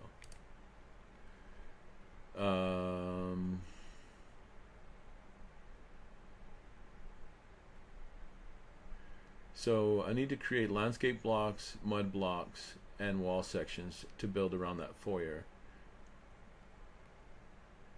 You know, I can, oh, see, here's another thing. When you write it down, you can also search it. Foyer. 8 by 8, right, magical box of foyer assets. Develop assets. All right, so here is a big good place to put it. Put it in the notes somewhere. So, foyer should have mirror walls. Or maybe just put mirror walls, because I mean, not just the foyer. That's just a good idea for anything you want to look bigger. I've already seen it. Other people are doing it, but mirror walls is one way. Oh, I already had this idea anyways, which I did not write down, so now I should write it down. Video walls. Video walls. So I was thinking it'd be cool to take videos of some beautiful New Mexico scenes and the other Southwest places that I love, and make voxel versions of them in video style and have those play as my walls, to have the idea that people are looking out, or maybe there's just big, you know, jumbo screens with beautiful landscapes, voxel landscapes, beauty walls, right? So mirror walls. The mirror walls alone would be cool just because the people seeing themselves in there. Plus the game I have in mind would work really well. Which I think I already said it, but now that we're talking about mirrors, it makes it even cooler. If you remember what I said, no, you don't remember because you didn't hear it. Okay, I'm going to have to eat soon, so I'm going to let my hunger drive me to finish what I'm talking about. All right, so we got a new idea. We put it in the the document, which auto-saves on Google Documents. All right, so what were we talking about? Okay, let's go back to my land. I want to show off my land like a proud owner of land, which is so cool. Such a cool aspect of it. So, boom, we got out of my land and we're going back into my land, which what it does is it zooms us back. So I'm going to show you some of the features of the land. So first of all, there's my avatar. I could change it to have my own avatars. I'm not going to do that, but you've already seen some of those avatars. I could play as those other characters now already, which is pretty cool. Let's talk about, so the land is huge. Oh, okay, so, but wait, what did I say? 24. I'm going to tab out of this because it's its own environment. For some reason it screws everything up when you want to go on another app. Even when I switch to the calculator, it makes me get out of it. I don't know what's going on with that, but so 4 wide by 6. 24 of those foyer sized areas. 24 of them. By how many? How high is it? God damn it. Why is this not working? Okay. Alright, 24. We already said 24 of those foyer sized areas on one level of my land. I'm just going to call it my land, or the tribal lands, the KachingaVerse, one level, 24 rooms, that size. And you can see my people on it. It's pretty big.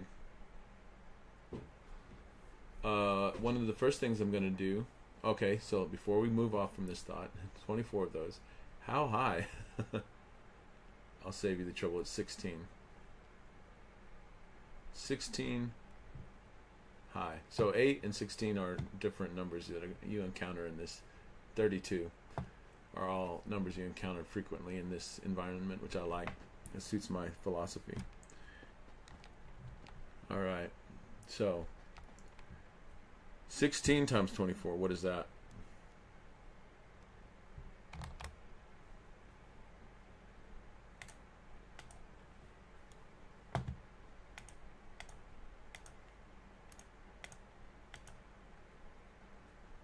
$384 rooms. 384 rooms the size of my foyer to play around with. As a designer, as a game developer, you could make one experience this size, which would I mean, as long as you spread it out, it's doable. But I was already thinking, I'm going to give this idea away. Number one, because it's not even fleshed out that well. But I used to, when I was during COVID, I noticed there was a popular genre of storytelling about the monsters in each level going up in a tower. I forget what it's called. It's got some kind of initials, SPF or something like that. I can't remember. I know that's terrible. Whoever's out there, if you ever see this, I apologize. Nobody's ever going to see it, probably. I take that back. I intend to get people to see all of this shit. Alright, so let's look at my land. Let's look at okay. So here's the thing I was talking about earlier in this. That is not easy to terraform down there. That's number one, it's very big. There's no easy way to do it. It's just mainly by hand now. I mean, you can do some easy tricks. And to be honest, I did that right there very quickly. But that's shit, so yeah, it don't mean anything. We're gonna go down and look at it. I don't have fall damage. Don't worry. Were you worried? Okay, so you can walk up on one block with no effort. You don't have to jump. This is one thing I kind of don't understand. It's very annoying. You can walk up one block. You don't have to even jump to get up on it. But you cannot jump up of two of them. So what's the point? I don't have to jump up to one, so it doesn't make sense to jump then. But I cannot jump up to two. So the only use for jumping is to jump across to stuff. So I might have actually trapped myself accidentally. Oh, nope, I didn't. So I could kill myself right here. It's one way to get out of it. But if I did that, so here's... Oh, I can sit down. If I did that... Oh, hey. I'm not... See, okay, so this is part of the game. It's already turned into a game. Here we are, just playing a game. And, right, so I had to jump across there. So just being in this environment. Now, I am 54 years old. So, the concept of that to anybody my age probably seems crazy. But just being in this environment, even as sparse as it is already something of a game. I can waste a lot of time just dicking around with this shit. That right there, I added a climbing effect, obviously. I mean, you might think, that's an achievement. Let me put it like this. That's an achievement. It's easy to have achievements in this environment, though. There's one of these things I had it where if you approached it, it freaking killed you. So I got scared for a second there. There's some other hidden stuff. This right here is a teleport. See, it's pretty cool to be the god of your own environment, and as such, you know where everything is because there's teleports in different places. I just added them because I got tired of having to walk everywhere when I was just looking around. I mean, part of it is trying to figure out what am I going to put where? How am I going to use this space? So you could use it and just sparsely put everything. Oh, so let's get back to something I've already brought up several times, and I don't mind talking about it over and over again, even though it's not my experience, because I think this is part of the beauty of this project, is that supporting other people's project supports your project. Supporting the environment supports your environment. So the Little Prince, the way they've spread out the assets in their environment, it's so cool. I mean, you're climbing and jumping across and looking down and all this stuff. I don't know how much it took to make each of these, how much land they used at each portion. I think maybe like the first level is like this bottom level here, but I don't know if they even had to use another land to do the other levels where you start off in the desert and then maybe they had to, I don't know. Start off in the desert, and then you talk to this guy, and then he sends you off, and you start on this journey. Oh, you fly. Yes, it. Use the birds to fly to this next part of the story. And the next part of the story is jumping from these little planetoids. So cool. So reminiscent of the original story, which is really good. Well, am I off topic? No. They used it very well. They spaced it out. I would imagine they needed more than one to do it, but the way they distributed the space makes it such a beautiful environment. So you could use it like that, or you can do crazy stuff like go top down and just make it a game where you're trying to... Oh, I could even show you how stupid the game could be. I mean, most of the games are pretty poorly so far engineered, in my opinion, by the creators who are doing it, but I imagine they're just not, they're just not creatives mostly.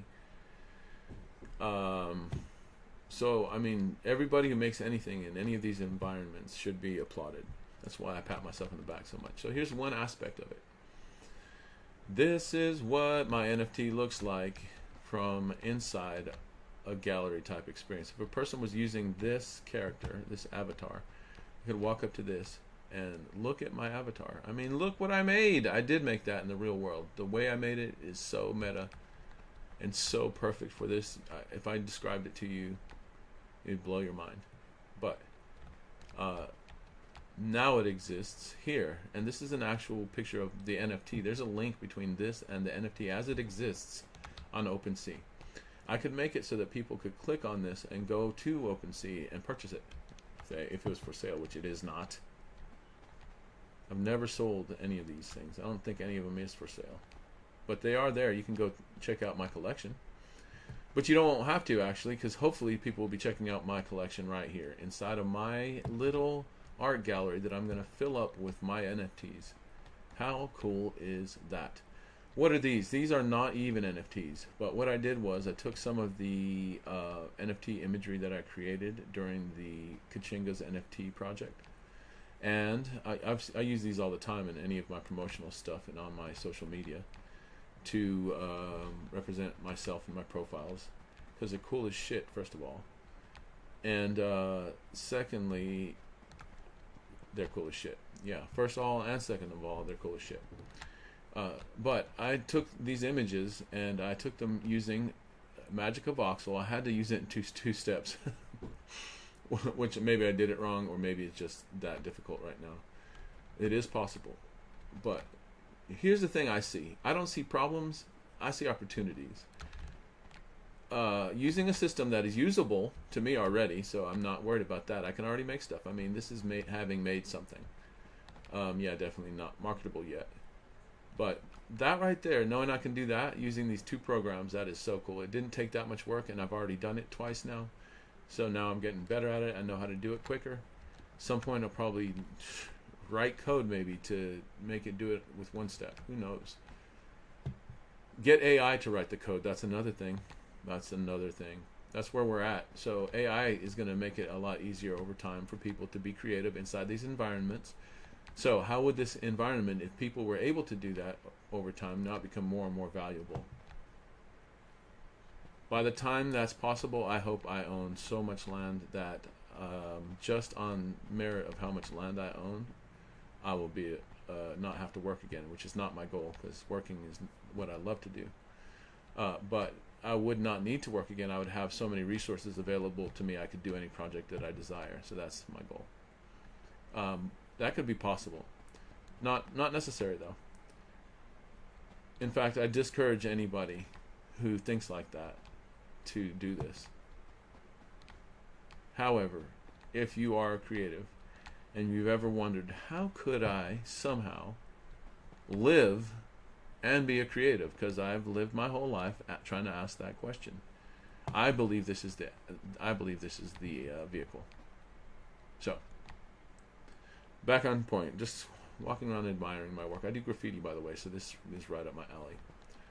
I've done so much graffiti that looks similar to this with real-world paint. You'll be able to see all that in my gallery soon. I'll be putting videos up of the real-world graffiti I do. Probably have photographs of it, so I could just put it up as voxel art in all over my experience. You'll be able to look at actual NFTs you could purchase. The NFTs, the very characters and the assets inside of this experience, as I create them, all those characters up there, eventually people will be able to purchase them, maybe.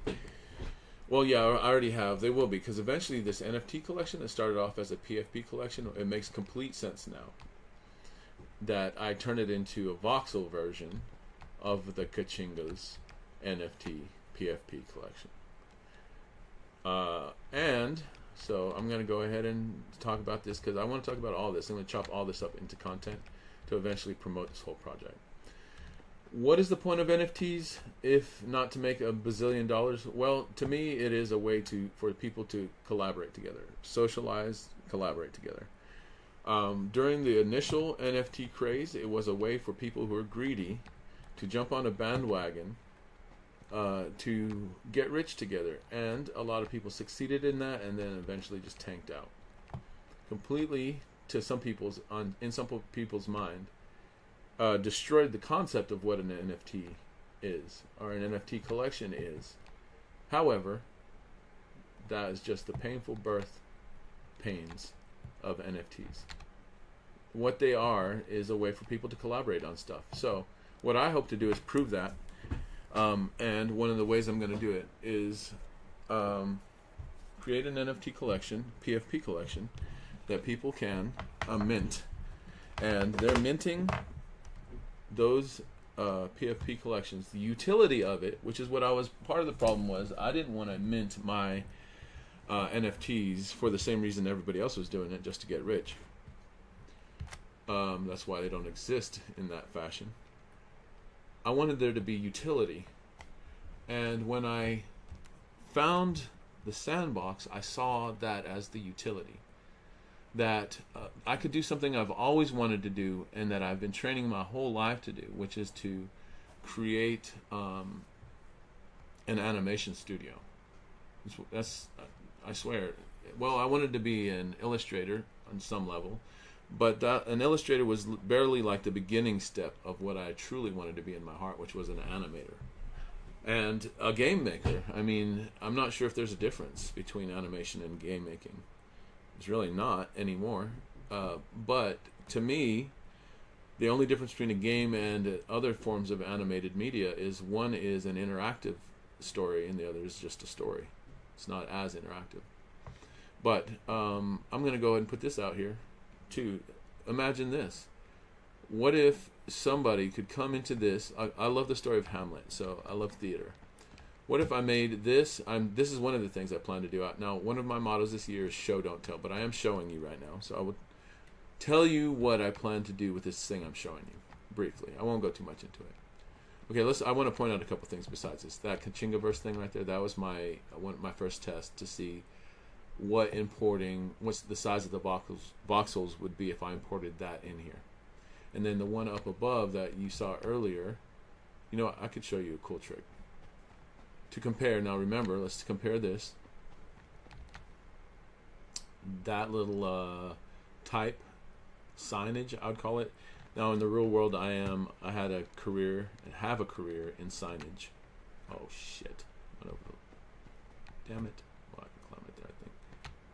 Yeah, that's all right. So it's almost everything that's in this environment is a game. So right here, there's a little teleporter. How sick is that? So, right.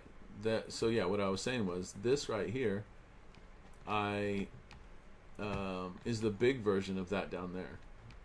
I use some of the same elements to create both of these, but there's a reason why there's three parts of it. One thing, I was trying to scale it up, and I had to do this using those two programs. Which, there's a lot of that kind of stuff you're dealing with when you're dealing with a I don't know how else to call it. An entry level? It's not entry level. Ground level? I mean, I love that aspect of it. Everything that people might see as a bad aspect, I see it as an opportunity. So yeah, it's kind of still in development, but anybody can invest in it right now, and it's usable by anybody already. So it's at a point I think it's already usable at least by a professional. I consider myself a professional. I'm not a professional in this though. But okay, so let's look at this real quick. So the first one I made, K-A, It was the first test at the scale. Second one, you see it's glowing a little bit? It's emitting. I did that using KachingaVerze, adding the emit to the blue color on the surface there, and then I imported it to see if it would work in here, and look at that, it is. That's pretty cool. I didn't know if it'd work or not. Now look at this. This one, the third one, I was loud, I whistled loud as shit. I need to get one of those things to block my whistling. What's up with that one? That one is glass in KachingaVerze. I will go ahead and take a break from this environment and show you that, just to show you another thing that's possible with voxels, and give you a little introduction to the environment. This is KachingaVerze.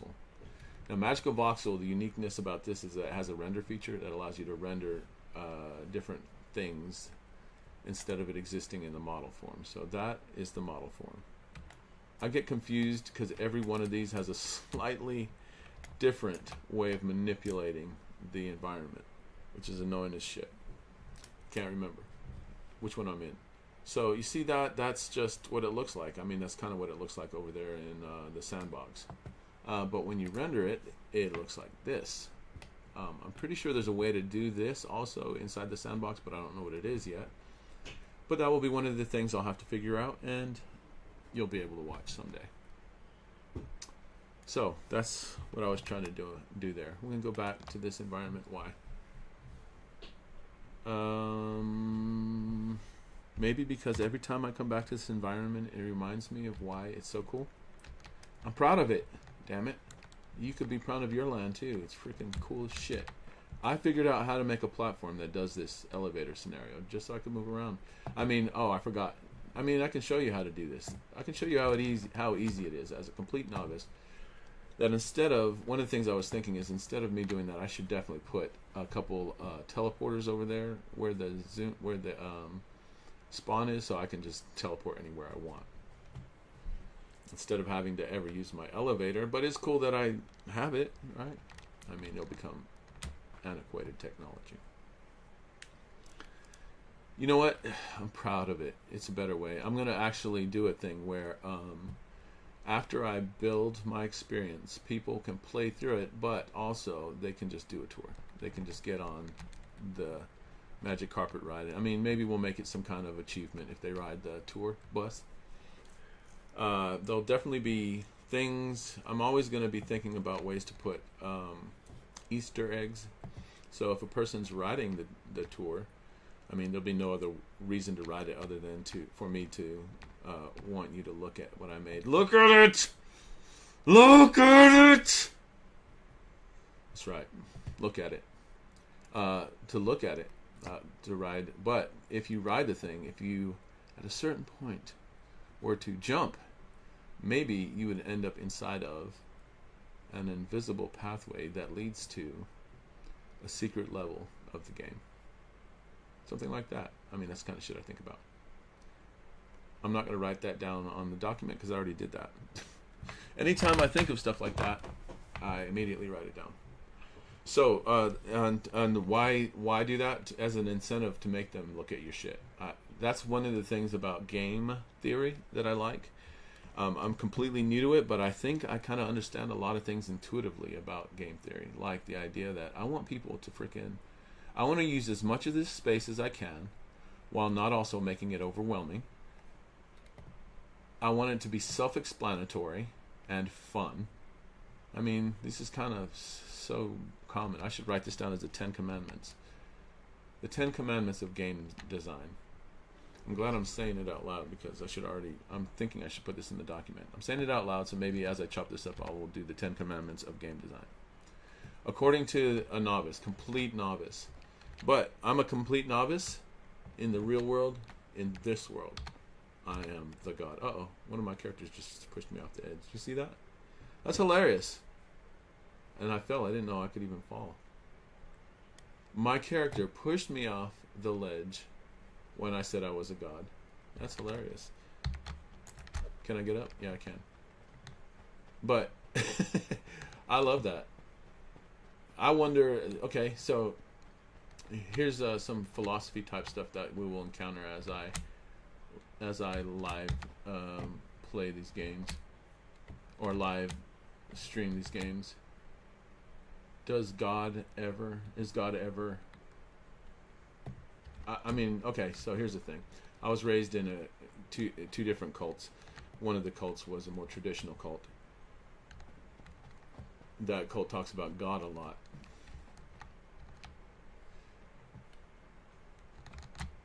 Seems like God's sort of at the whim even of his creations, just as I was just then. Oh, so okay. So another aspect of this. You see what I'm doing right there? I don't know why I'm doing it. Just because it's just being in this environment. While I'm experiencing it, I'm trying to see how it will play for other people. So this right here, I was thinking, one of the things about this environment is some of the most simple stuff becomes a game. So I'm going to show you what I'm talking about. So what was I doing first of all? I was talking about how you get people to look at your creation. So I just jumped off the edge of my map. So I showed you earlier that I can't even jump off. So I'll show you a couple things, a couple aspects. Man, it's so cool. I mean, it's one thing to be proud of it. It's fun to learn how to do things like make a platform. That's cool. It's a very slow way to move around, obviously. I just got pushed off the edge by one of my own creations when I said I was a god. That's freaking cool. Hey, but you know what that means? Well, I could kill him. But I'm not gonna, because I'm not that kind of god. Alright, so what was I talking about? Things that are not games you can turn into games. Oh, damn it. I forgot one of them was over there.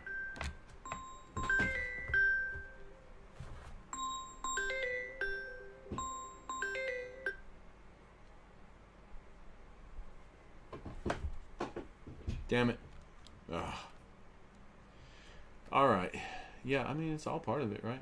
Oh, we're coming back. Alright, so everything that you do here is a game, kind of. Oh, like I just missed. That alone is a game. But okay, so here's a game. It's fairly easy. I can play it right here. Oh, I know I can get up there. Because I've been trying to figure out how to... I made all this, and then I realized you can't jump to. You can climb one, but you don't need to jump it. But you can't jump to. That's crazy. So it's a weird limitation. But you can jump across the thing. So, I mean, I could try to jump across there. Oh, I just died, though.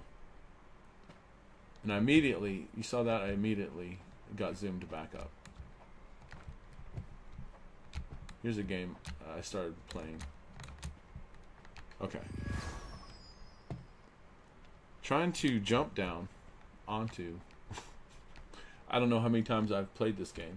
Try to jump down onto that one block. It's a high diving game. I mean, it's not even the highest I can get, but it's pretty scary looking. Jump through. Pa-ba! See? Not as easy I just made it look. Only because I've done it probably. At least 20 times. Tried it. But that's fun.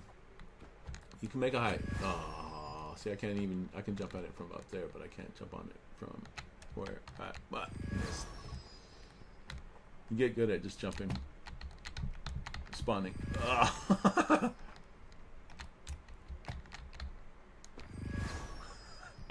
So you see how easily you get trapped. See, I hit it one time the first time. Now I'm trapped, but I'm not going to be trapped. Alright, so... things you can do with the game things that become games. I can walk around the edges of this thing. I got interested in that because it's kind of scary seeming.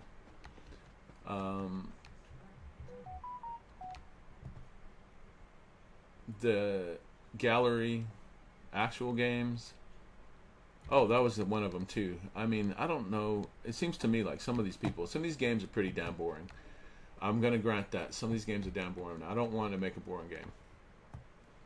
But it seems like some people don't mind games where they're just parkouring through some lame-ass parkour map and it's not that easy and you fall off a bazillion times and the environment looks cluttered and weird and doesn't tell a story. I don't know. I'm not critiquing anybody's games, but that is a trait of many of the more novice seeming games. I don't want to do that.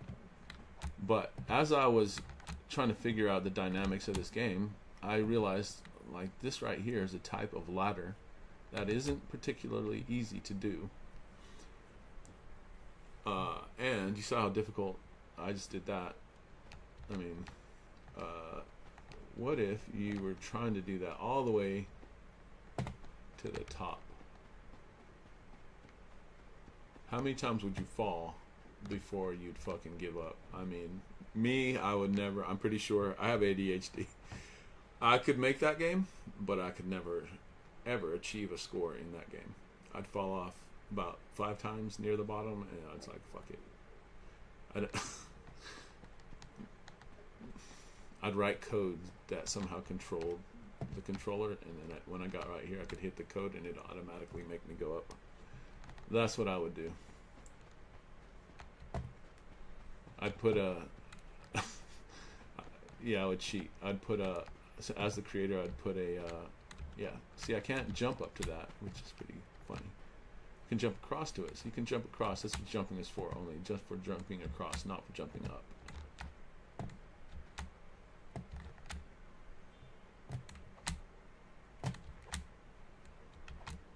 Yeah, also, I'm new to the keyboard experience. That's kind of a new experience. I've been wondering if you could somehow use a keyboard to, use a controller. That would make it more fun. That right there, so let me point something out. I think I pointed it out earlier, but this right here, I can't run off of that. That's the edge of the land. There's an invisible barrier all the way around this block. But that right there is a hole into eternity, because it is technically my land, but somebody moved this block and didn't put any kind of fucking safety feature there to let anybody know that if you step in that, you're gonna fucking die. But you die very quickly. That's another factor. Why do I say that? You die very quickly? Because look at this game. The jumping game. My first option when I first was playing around in here, and I wanted to go back to my spawn point, was to run there. That was pretty tedious, especially when it's this big. I realized right away that, so that was the first thing I noticed, was you get too far out of field and you're going to go back to spawn. It's a long distance. Just one level of these things is pretty big. It's a lot of game. It's a lot of experience. So I was like, we're going to have to chop this up. But I couldn't die. Well, that was the one thing. So I could die, and that's the easiest way to die. Right there. That was the only way I knew how to die. I mean, you can tab. If you tab... Excuse me, damn it. You can tab, and if you tab, you will go back to the spawn. However, if I didn't want to... Dang it. The hiccups when you're freaking live streaming. So jumping down in there is one way to do it. We've already seen that. This was the second way I learned how to do it. You can kill yourself. Which I find a very hilarious aspect of a simulation. That you can kill yourself to start over. Kind of violent. I don't like that. I don't like that version. You can kill yourself to start over. And you know what's kind of funny about it too? Is the idea of killing yourself to start over was a story, an aspect of the narrative of The Little Prince. That's what the whole freaking deal was with Fosse that I was talking about earlier. I was ranting about earlier. If you kill yourself, you can quit this game. You can see the pilot again. It's kind of creepy. But, okay, you know what? It was creepy till the little Jehovah's Witness. Christian. I'll say Christian, because I think that it's fair to say that. It's creepy and scary to think that death and the serpent was the only way that you could start over, and that you should be afraid of that. But here we are now in this time period. I am far removed from that concept of the Judeo-Christian God. Not far removed, to be honest. I'm very closely attached to it, unfortunately. But now, if you kill yourself, although it's very violent, and there should be a better way. There shouldn't be a better way. And there is a better way, so I already told you about one of them. I learned how to put a climb thing on I don't even know what it's called. A climb effect. Oh, you know what? I can show you quickly instead of being so sloppy. Go to the library. I'll pick. Oh, I don't have to go to the library. First of all, I can move around inside this. First of all, oh yeah, I've noticed that was a little off the ground. I'm sure you noticed it too, right?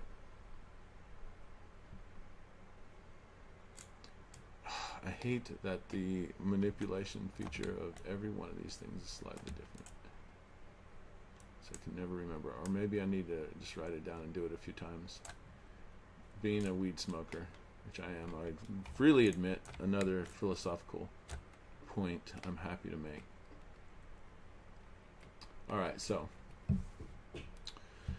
the yeah, see, add feature, behavior, and there's another one. Behaviors, features, tags,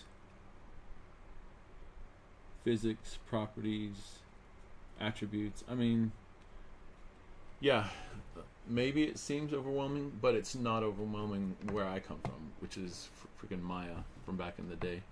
You had to freaking know programming out your ass and have a team of 300 Asians to make a 30-second animation using Maya. It's nuts. But now this, so I can just drop a little character and manipulate a few things over here, and it will do its own thing. Pretty sick. All right, I think we're almost wrapping it up because I'm feel like I'm running down.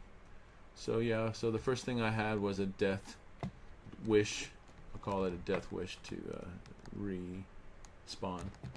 Then I added, this was the first. I thought it would be in front of it. I could stand in front of it and interact with it. That's how you, I forget what these things are called. So yeah, now I can just zoom up there. I'm not gonna even do it on live stream it, to show you how easy it would be to add. Oh, there's one right here too. I can go back over there. See that? Ain't that cool? Showing up right here. See, I just linked it to a specific object, and that's why I show up on top of it. So there you have a lot of the Sandbox. Why I think as an artist, I'm going to try to make something very sick out of it, plus get other people involved in it. I will be trying to get people to come to my experiences as I make them.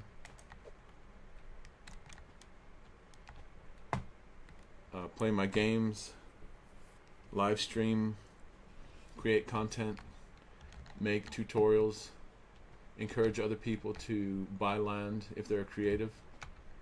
If I'm saying, this is what I want to say as a Sandbox investor. If you're investing in the Sandbox as an investment of money to make money, please stay away.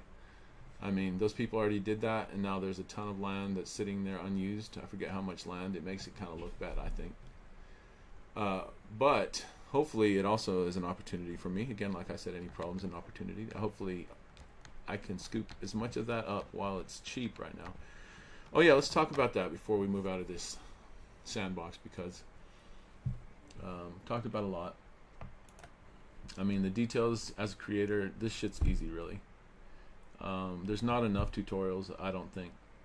I won't even go into the tutorials that are out there. I mean, I can talk more about it in other live streams. So that is what I'll do.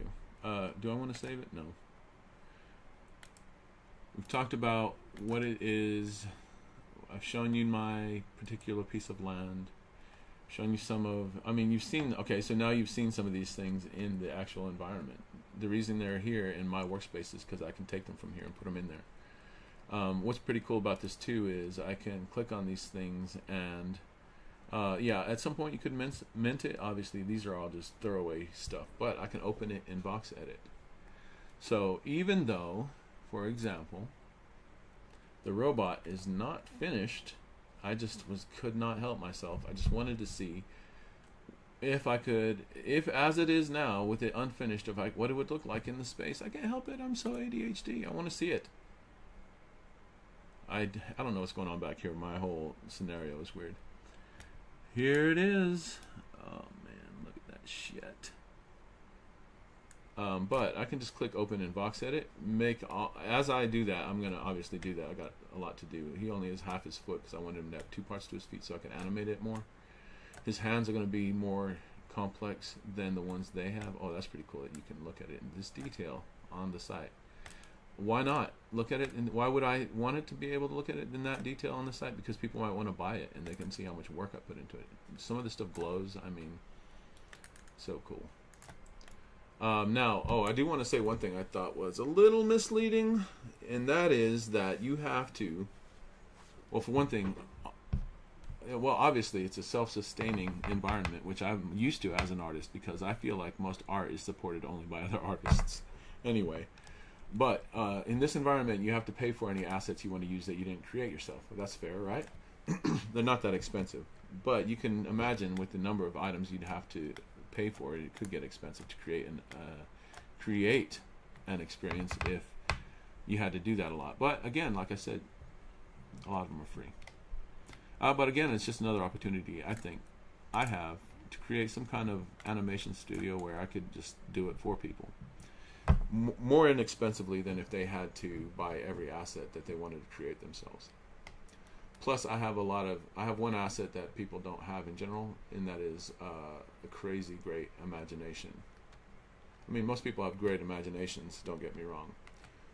But tie that in with the nerdiness, the technical ability, and it's very useful in this environment. All right, so what was I saying about this? Yeah, that I can go to OpenVoxel. Any changes I make, updates. I'm just looking at it now, looking at how it needs to change. I'm actually skinnier. It's actually skinnier. My dimensions are skinnier in the real world. The hands are gonna have more detail so they can animate better. The reason for that is that here's one thing I haven't even talked about. Hello, live streaming world. As I do this, I'm going to talk to you more as a person. I'll probably get my screen, full screen sometimes, and I'll be talking as an individual. But I'm not that comfortable with my face. And why would I do that anyway when the environment that I'm talking about and that I'm promoting is all voxel? I should be able to, using all these gestures that I'm doing in my own face and my own mouth, create this very same asset, the robot. I can manipulate it. As you can see, I could just have him sitting here like I'm sitting here and talking and gesturing his hands like I'm doing instead of it being me. And I can have it feed through my live stream application so that it looks like it's me there on the screen. So I'm going to do that for sure. So there's another aspect. So almost everything that I make, that's another thing too about the Vox Edit Vox Edit application and the Magic Voxel application, is the things that you create there aren't limited to the Sandbox environment. So there you go again. If you could sell it here as a minted item, which you can, I believe, I don't see why you wouldn't. I imagine that at some point people might want to buy it. I'm very confident that that's going to happen. And that's part of why I'm live streaming this right now, is so that I can use it to promote these kind of things. That when I have a finished The Human is the name of this avatar. When the human is finished and he's all glowing and doing all the stuff he has, and he has all his characteristics, and he's fully animated properly, and he's in a game that you can play, people might want to buy it and use it in other experiences that they're playing. That would be cool to have my character. And imagine, and that's so cool about it too, because that's the other aspect of being involved in a collaborative effort, is if somebody comes to another experience wearing my avatar that is definitely coming from my world, and all my stuff has a style that should be clearly identifiable just from the look of it. Plus, I think whenever you observe people, you can click on their avatars and it will take you to where it's for sale again. Other people can buy them. You're cross-promoting, cross-pollinating. Even the word cross-pollinating falls right in line with my whole KachingaVerze. The whole idea of nature. And that's why I feel like Web3, the aspects of it that tie in with my philosophy are nature, first of all, cross-pollination, The idea of people of like minds coming together to achieve things, even though right now it started off as a financial venture. I hope that that financial venture financed it enough for it to stay alive long enough for the creative people to jump on board, so that to the degree that the experience of the sandbox becomes such, and maybe some of the games achieve some level of popularity or pop culture familiarity, that people will become familiar with the game engine and the game environment. And then again, the investment aspect comes into play when people start buying into it again. There's other aspects too I haven't even mentioned. Why am I going to say it all in one video? So I can just chop it all up in one video, in one experience, I guess. So the DAO.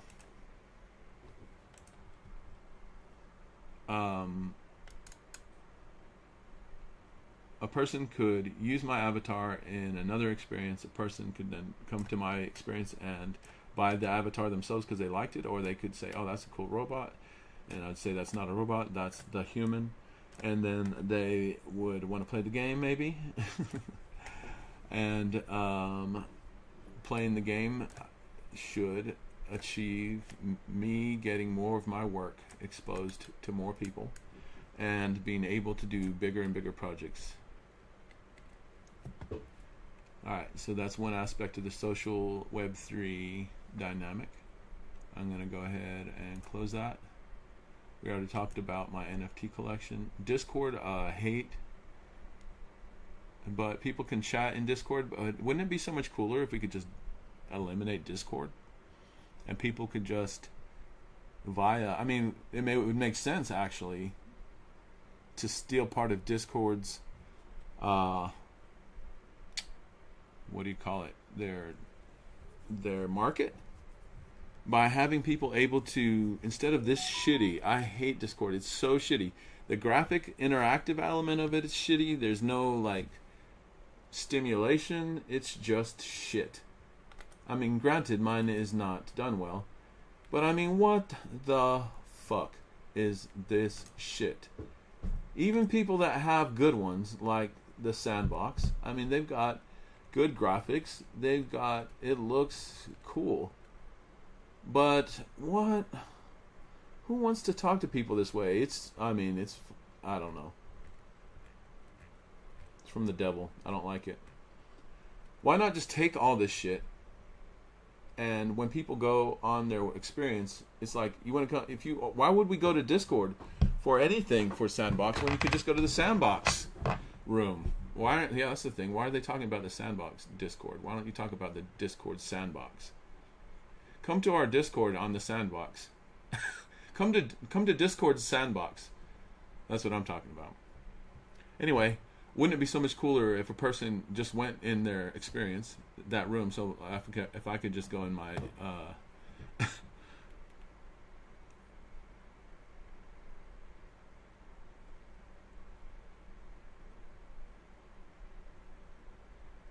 oh, there it is. Man, that thing is so cool. We'll get to that. Yeah, I could just go to my foyer, and there could be 5 other people, anybody who's interested in talking, rather than doing that shit on Discord. I mean, Discord's so bad. What is the point? We could all be standing there emoting at each other. Somehow we got to make it to where we could talk. That would make sense. I love that. Is it Rust? You can hear the other player when they're in proximity. I love that. Proximity chat, that would be so sick for the Sandbox. Why did I click on this? So I could show you what I've been talking about so much. Oh, that's one thing I haven't done yet. I mean, I'm gonna have to eat a fry. This is the shit I was talking about. This is so good.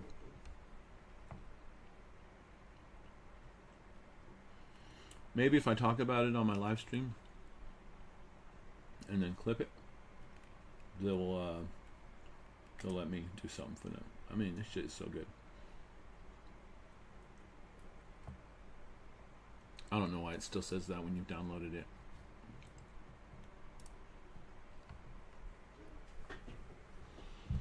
So I've been talking mad crazy good about this game or this experience, and now I'm going to show it to you.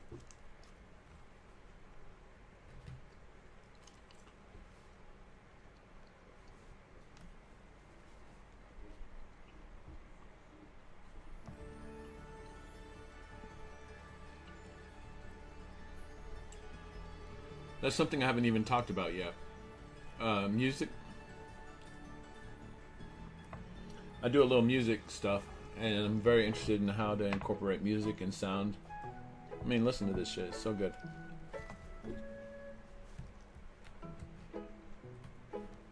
I believe in headphones. People should not have experiences without headphones. Don't. If you're gonna have a phone, have some pods or something. So what do you call this? How do you get those angles?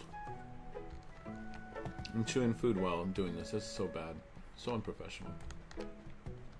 How do you get those angles? What's that called? So cool looking. Those aren't voxels per se. What's this little guy? That little guy's voxels. I love that. I mean, it kind of... One thing about me as an ADHD individual who has OCD and perfectionist tendencies, autism perhaps, is wanting to put too much detail in things. When I first saw how big that thing was, I was like, oh my gosh, I'll never be able to do this. But I have learned over time to force myself to be limited. And when I saw the voxels and I saw how limited they were, I was like, that's perfect for me. You can make very good looking, amazing looking things with good ideas that are respectable and look so charming. I don't particularly like this interaction thing. Can I just escape? Can I get away from you? Get away from me. Too much talking. That's one thing. If they can make that noise, why couldn't he be saying something? Could you record a clip to say there, right there?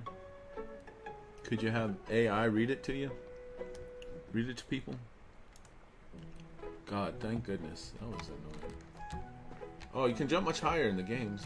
Oh, so see, that's probably it. Oh, I jumped over his head. Oh, see, this is part of it. Those things. Look at that. The little swirls. That's cool. When I saw that, I was like, oh, okay, so you can do some cool stuff. Is it just these boxes in an empty... So now we have these swirl things and the sparkly things. I already know how to do the swirl things. That's actually very easy to do. I don't know how to do these. Actually, I kind of know how. You'd have to do it in Blender, probably.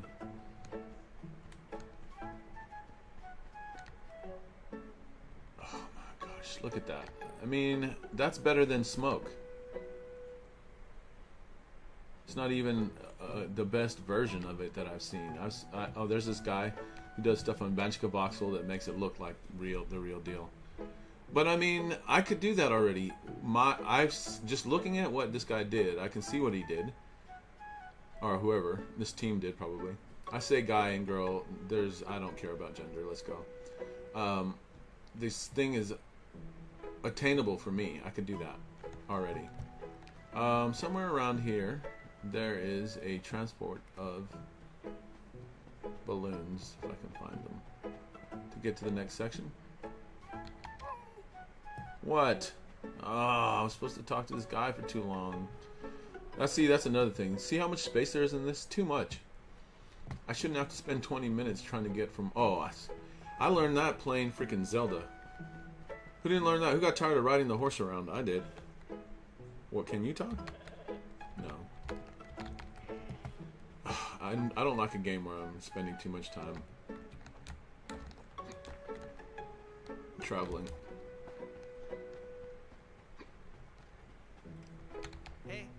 Hey. Oh, okay, so I do like that. You see, they said something about recycling. I do like that most people that are involved in these DAO type scenarios and in these NFT Web3 type things, they think in terms of social consciousness. I mean, the whole concept of NFTs is socially based and collaboratively based and sharing based. It's like a way to make sharing fair. So I love that. I don't like all this dialogue. I didn't come here to read. Okay, right, so there's... Oh, I got an objective now. Yes, depends on the people. I don't like meeting new people, actually. I would love to meet new people in the Sandbox world. That doesn't seem to be very well supported or not be a very big community yet. I said yet, didn't I? Now you want me to speak to you? Not so many. Got one now. Tame you.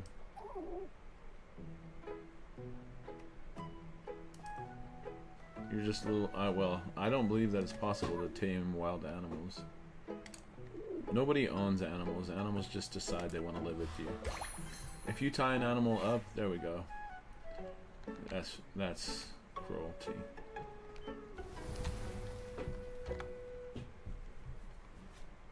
Cages, yuck. Oh, see how it killed me? That should have used the other effect. Violent. But that's one of the premises. I mean, look how charming these characters are. Man alive, little Rudy faced. Can fall off of these, I already know that. I mean, the shapes. This is not a voxel shape that I'm standing on, but that is over there, which is cool. So I collected one, see? No, I'm already playing the game, I didn't even try.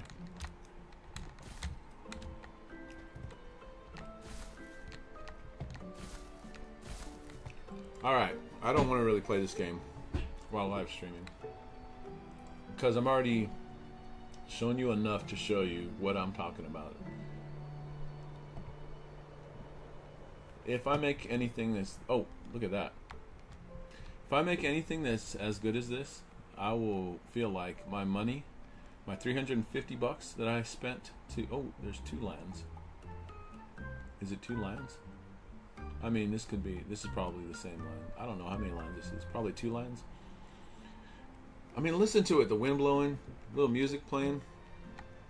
All that land down there. Oh, there's some birds down there. Oh, there's... Oh, so that's the original land. So, yeah. That's cool as hell. That's what I'm going to do as much as I can. Try to use one piece of land and represent it as many stages as possible. See, there's birds down there and there's birds up here. That's alright. I will suspend my disbelief. 350 bucks to own a land. And just look at these visuals. They're so simple. Those are the same thing, though. Those are the... I mean, do I have to play it to show you more of it? I don't think so. Collect baobab sprouts and protect the smaller plants.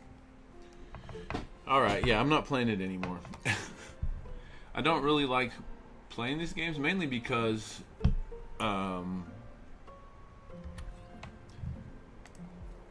as a landowner...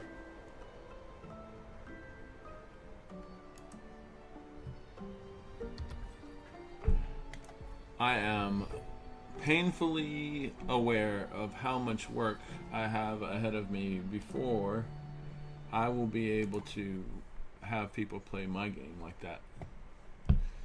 And that's what I want more than anything. I don't have much time in my life, so I gotta do the work now. Do as much work now as I can. And then not... I mean, I spent a lot of time in my life consuming other people's creativity. I don't know why it does that. That's weird. This is interesting, but not. It's an interesting experience. Alright, I'll just walk through it as well. I mean... You can't open it now. Oh, because I was supposed to talk to somebody. Yeah, whatever.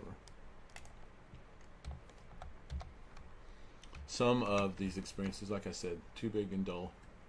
Alright.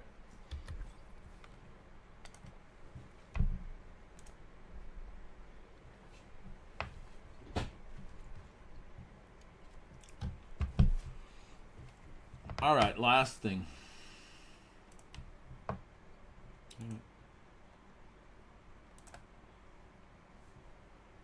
I'll have to clip that and see if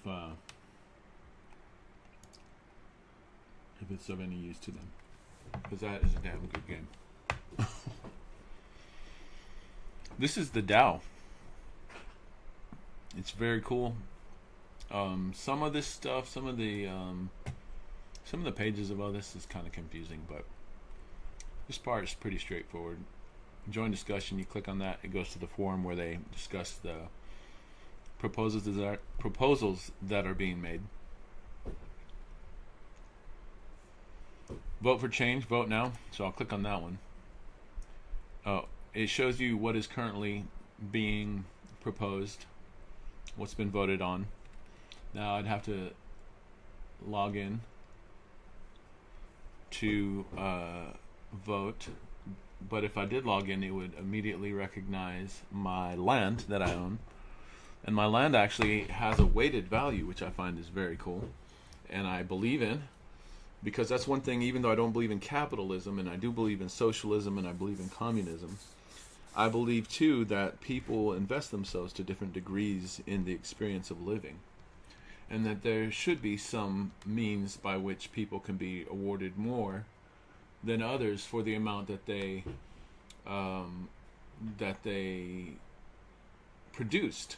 I think that's really the criteria, is if you produced more, if you were being more productive, then you should receive more reward.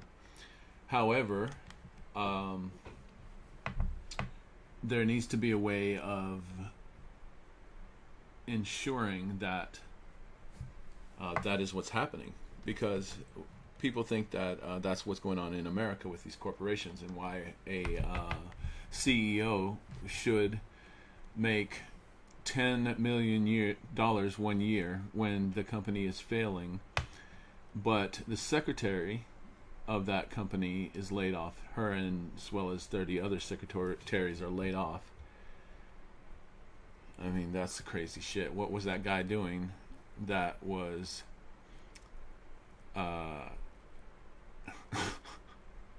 worth 10 million times more than these 30 secretaries, all the work these 30 secretaries did? I just don't see how that's possible.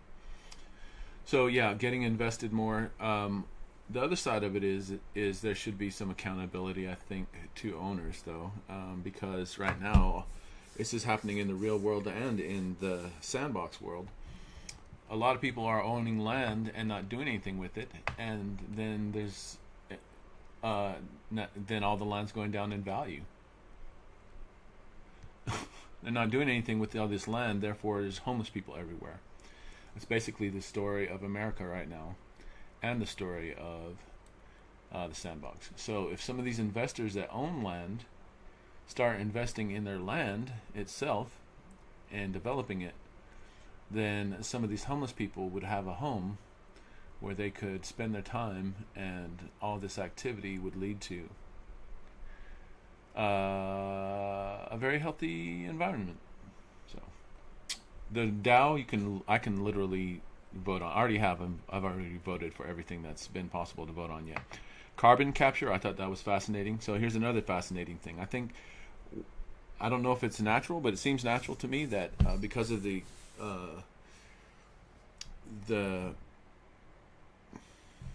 I gotta think of what I'm going to say so I can make a good clip out of this.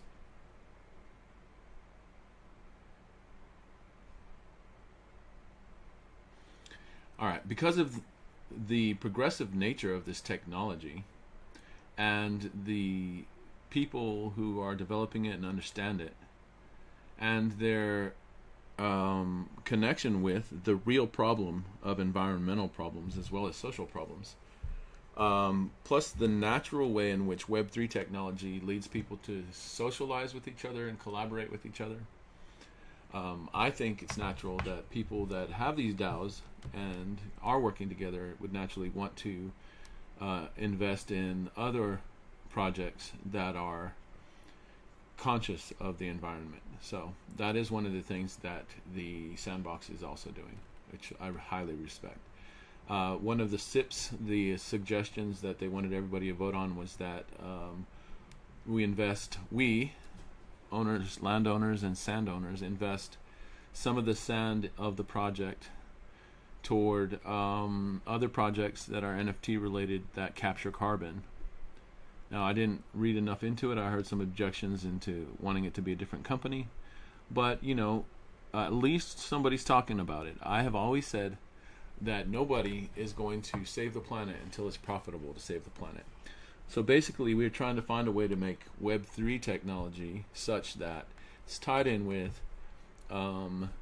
saving the planet so that some rich asshole will be interested in doing it. I mean, I hate to put it that way, but I don't. Yeah, that's exactly what's going on. If we could get these fucking bored monkey assholes to invest their money in the Sandbox or let's not the Sandbox. If we could get the bored apes to invest their money in carbon capture, then they'd probably have already solved the carbon capture problem with their desire to go to parties. So, at least the Sandbox is, you know, doing it. Supporting Red Cross. Who knows if that's the best way to spend your time, but at least people are talking about it. And if you wanted to, think about it and vote on it. I've already voted. I voted yes for carbon capture. I don't care. It's more than anybody else is doing. I voted yes for the Red Cross. It's more than most people are doing. Magic Palette is a terrible name for the tool that they're making, but I did get to vote for that, and I voted yes for that because it'll be a lot easier for people to make cool looking landscapes and somewhat like games. Yeah, games, I guess. It makes some levels that you can throw some. I mean, they're going to be mediocre games. That's the only thing I don't like about it. But still, it's more to look at than what people have on their land right now. The Game Jam, I voted on that. There was a cute little game that I looked at. I thought deserved to win. It was so charming. You know what? I'm going to go ahead and big up it since it's still active. Let's see if it makes any difference. May not. Plus, you get to see. I'd have to log in. Can I do it? Yeah.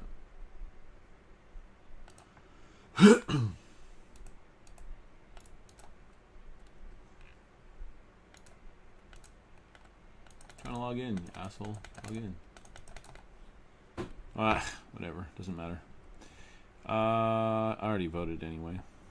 I want to see which one I voted for though. Where? Oh yeah. So I should go back and. Oh, my face. Read proposal. Wait. Is that already discuss proposal? Discussion.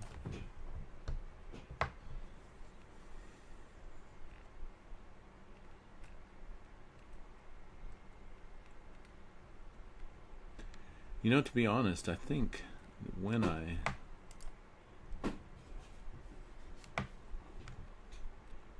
voted on it, okay, so here we go. When I voted on it, I didn't even have a good computer, so I didn't even have a good way to experience it.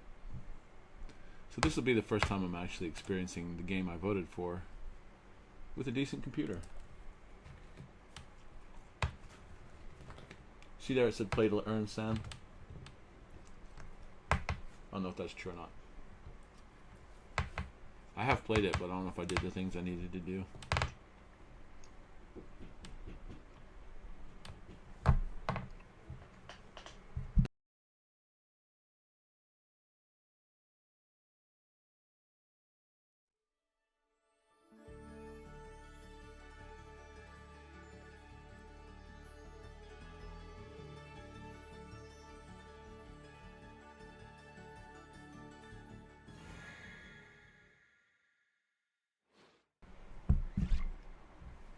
Alright, I promise that's the last fry. Okay, so that game right there, right off the bat, gave you an easy objective. Talk to the manager. I love that. Oh, here's another example. You can force it. See, I can't really move around like I was and look around like I was before. You can force it, the perspective of the camera. I assume that's the guy I'm supposed to talk to. I need a player to run the Louvre in Paris. Can you help me? To run the Louvre?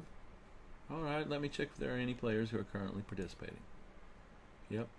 There are currently no games in progress. Please enter the Louvre when the countdown is over. What? When the countdown's over? Alright. So, this is one of the games that is supposedly trying to win some money. Oh man, how cool is that? See?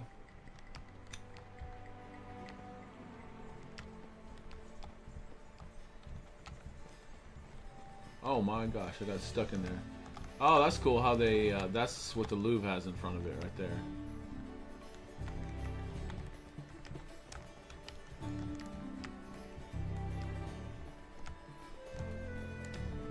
Is that some kind of game? I don't know. The reason I voted for this game is I'm not even going to show you all the other ones because it's just too time consuming. But this one was the most. A word I use a lot with this stuff, charming. Look at that little bear.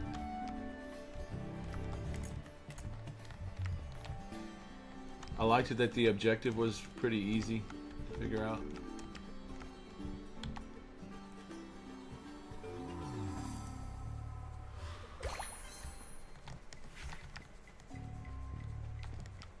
Can I look it? It'd be nice if I could change perspectives.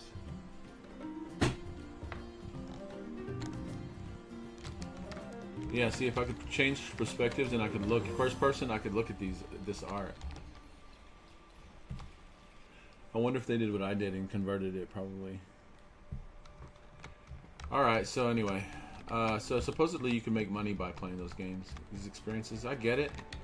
We're trying to play each other's games and make them seem like they get activity, but I think that somebody needs to do something a little more organized. Like have a team developing many teams, a team developing teams that develop teams of developers. Yeah, see, there's some transparent shit. Oh, I climbed up that. That was cool. Now I'm trapped. Not cool. Now I'm trapped. No! Let me out, let me out, let me out. Can I get out of here? See? You shouldn't be able to get trapped. That's alright. So, I think that covers everything about the Sandbox. At least it touches on all of it.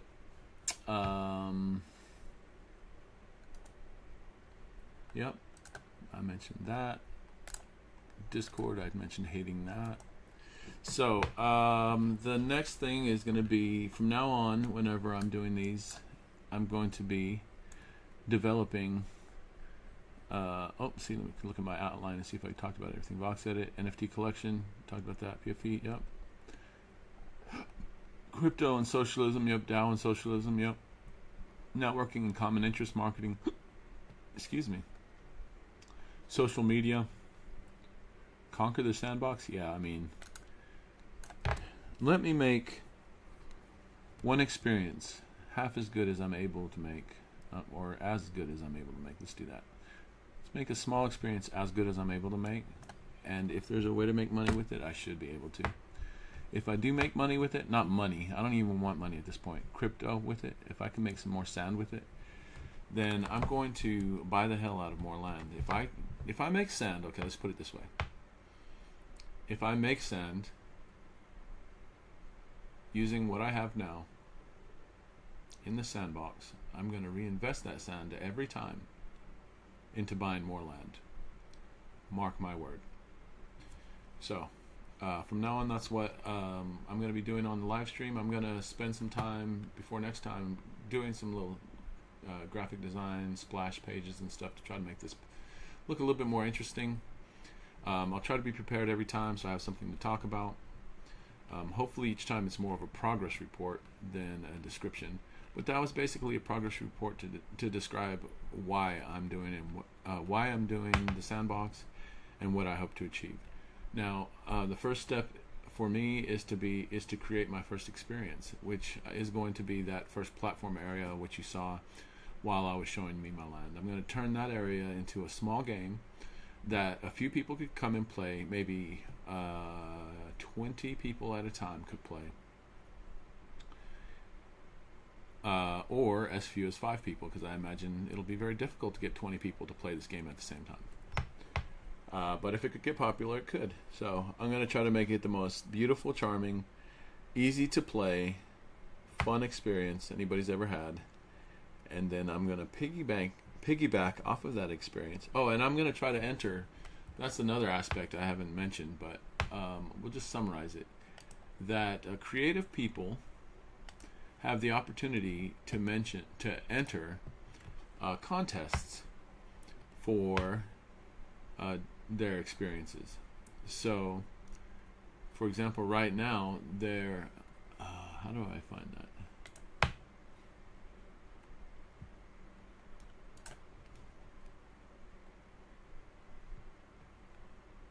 Huh. That wasn't there before, so that's cool. Governance tab.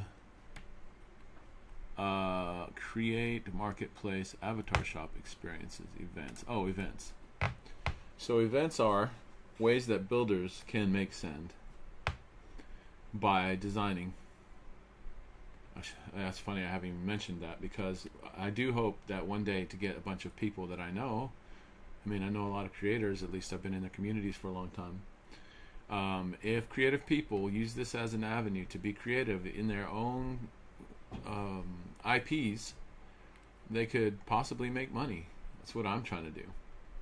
So, July Avatar Owners Rewards. I don't really collect avatars.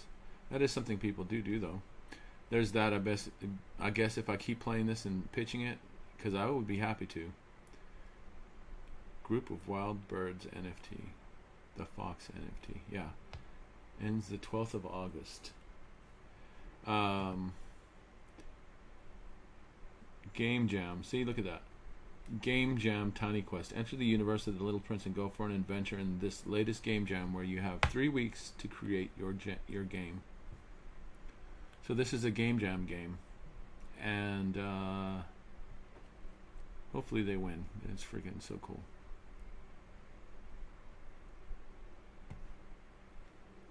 But I could enter my own experience in that. See, there you go. And potentially, because there's not a lot of people doing it right now. So that's the other thing I'm talking about when I talk about opportunity. The fact that not a lot of people are building, not a lot of people are buying. Yeah, it sounds like what's the word I'm looking for? An investor's nightmare. The fact that nobody's buying, the fact that nobody's building sounds like an investor's nightmare. However, if you buy now, it's very inexpensive. If you are a creative and you can be creative and you have some ambition, you can make something good, then to me, I'm not looking to get rich off of the chance of something getting popular. I'm looking to get rich off of my productivity making something popular. So I want to be productive in marketing the Sandbox. I want to be productive in creating my experience. I want to be productive in creating content. I want to be productive in creating tutorials, educational systems for possibly making it easier for other people to be creative, for encouraging creators to not only invest in land, but potentially enter these contests, although that would actually make it harder for me in the future if that happens. Because I hope that hardly anybody's competing when I compete, because I want to make sick games, and I hope hardly anybody's out there competing against me and I win everything. And I take all that sand and I buy more land, and I keep doing that, and eventually tons of people are on board, and either I have my own animation studio with however many people working with me, not for me, with me, and they are part of the studio as part owners using NFTs.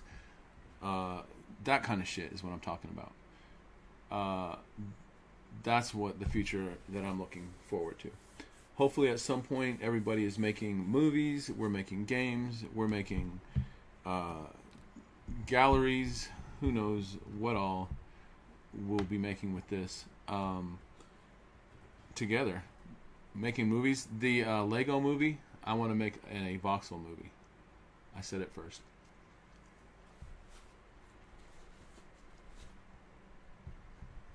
Let's go.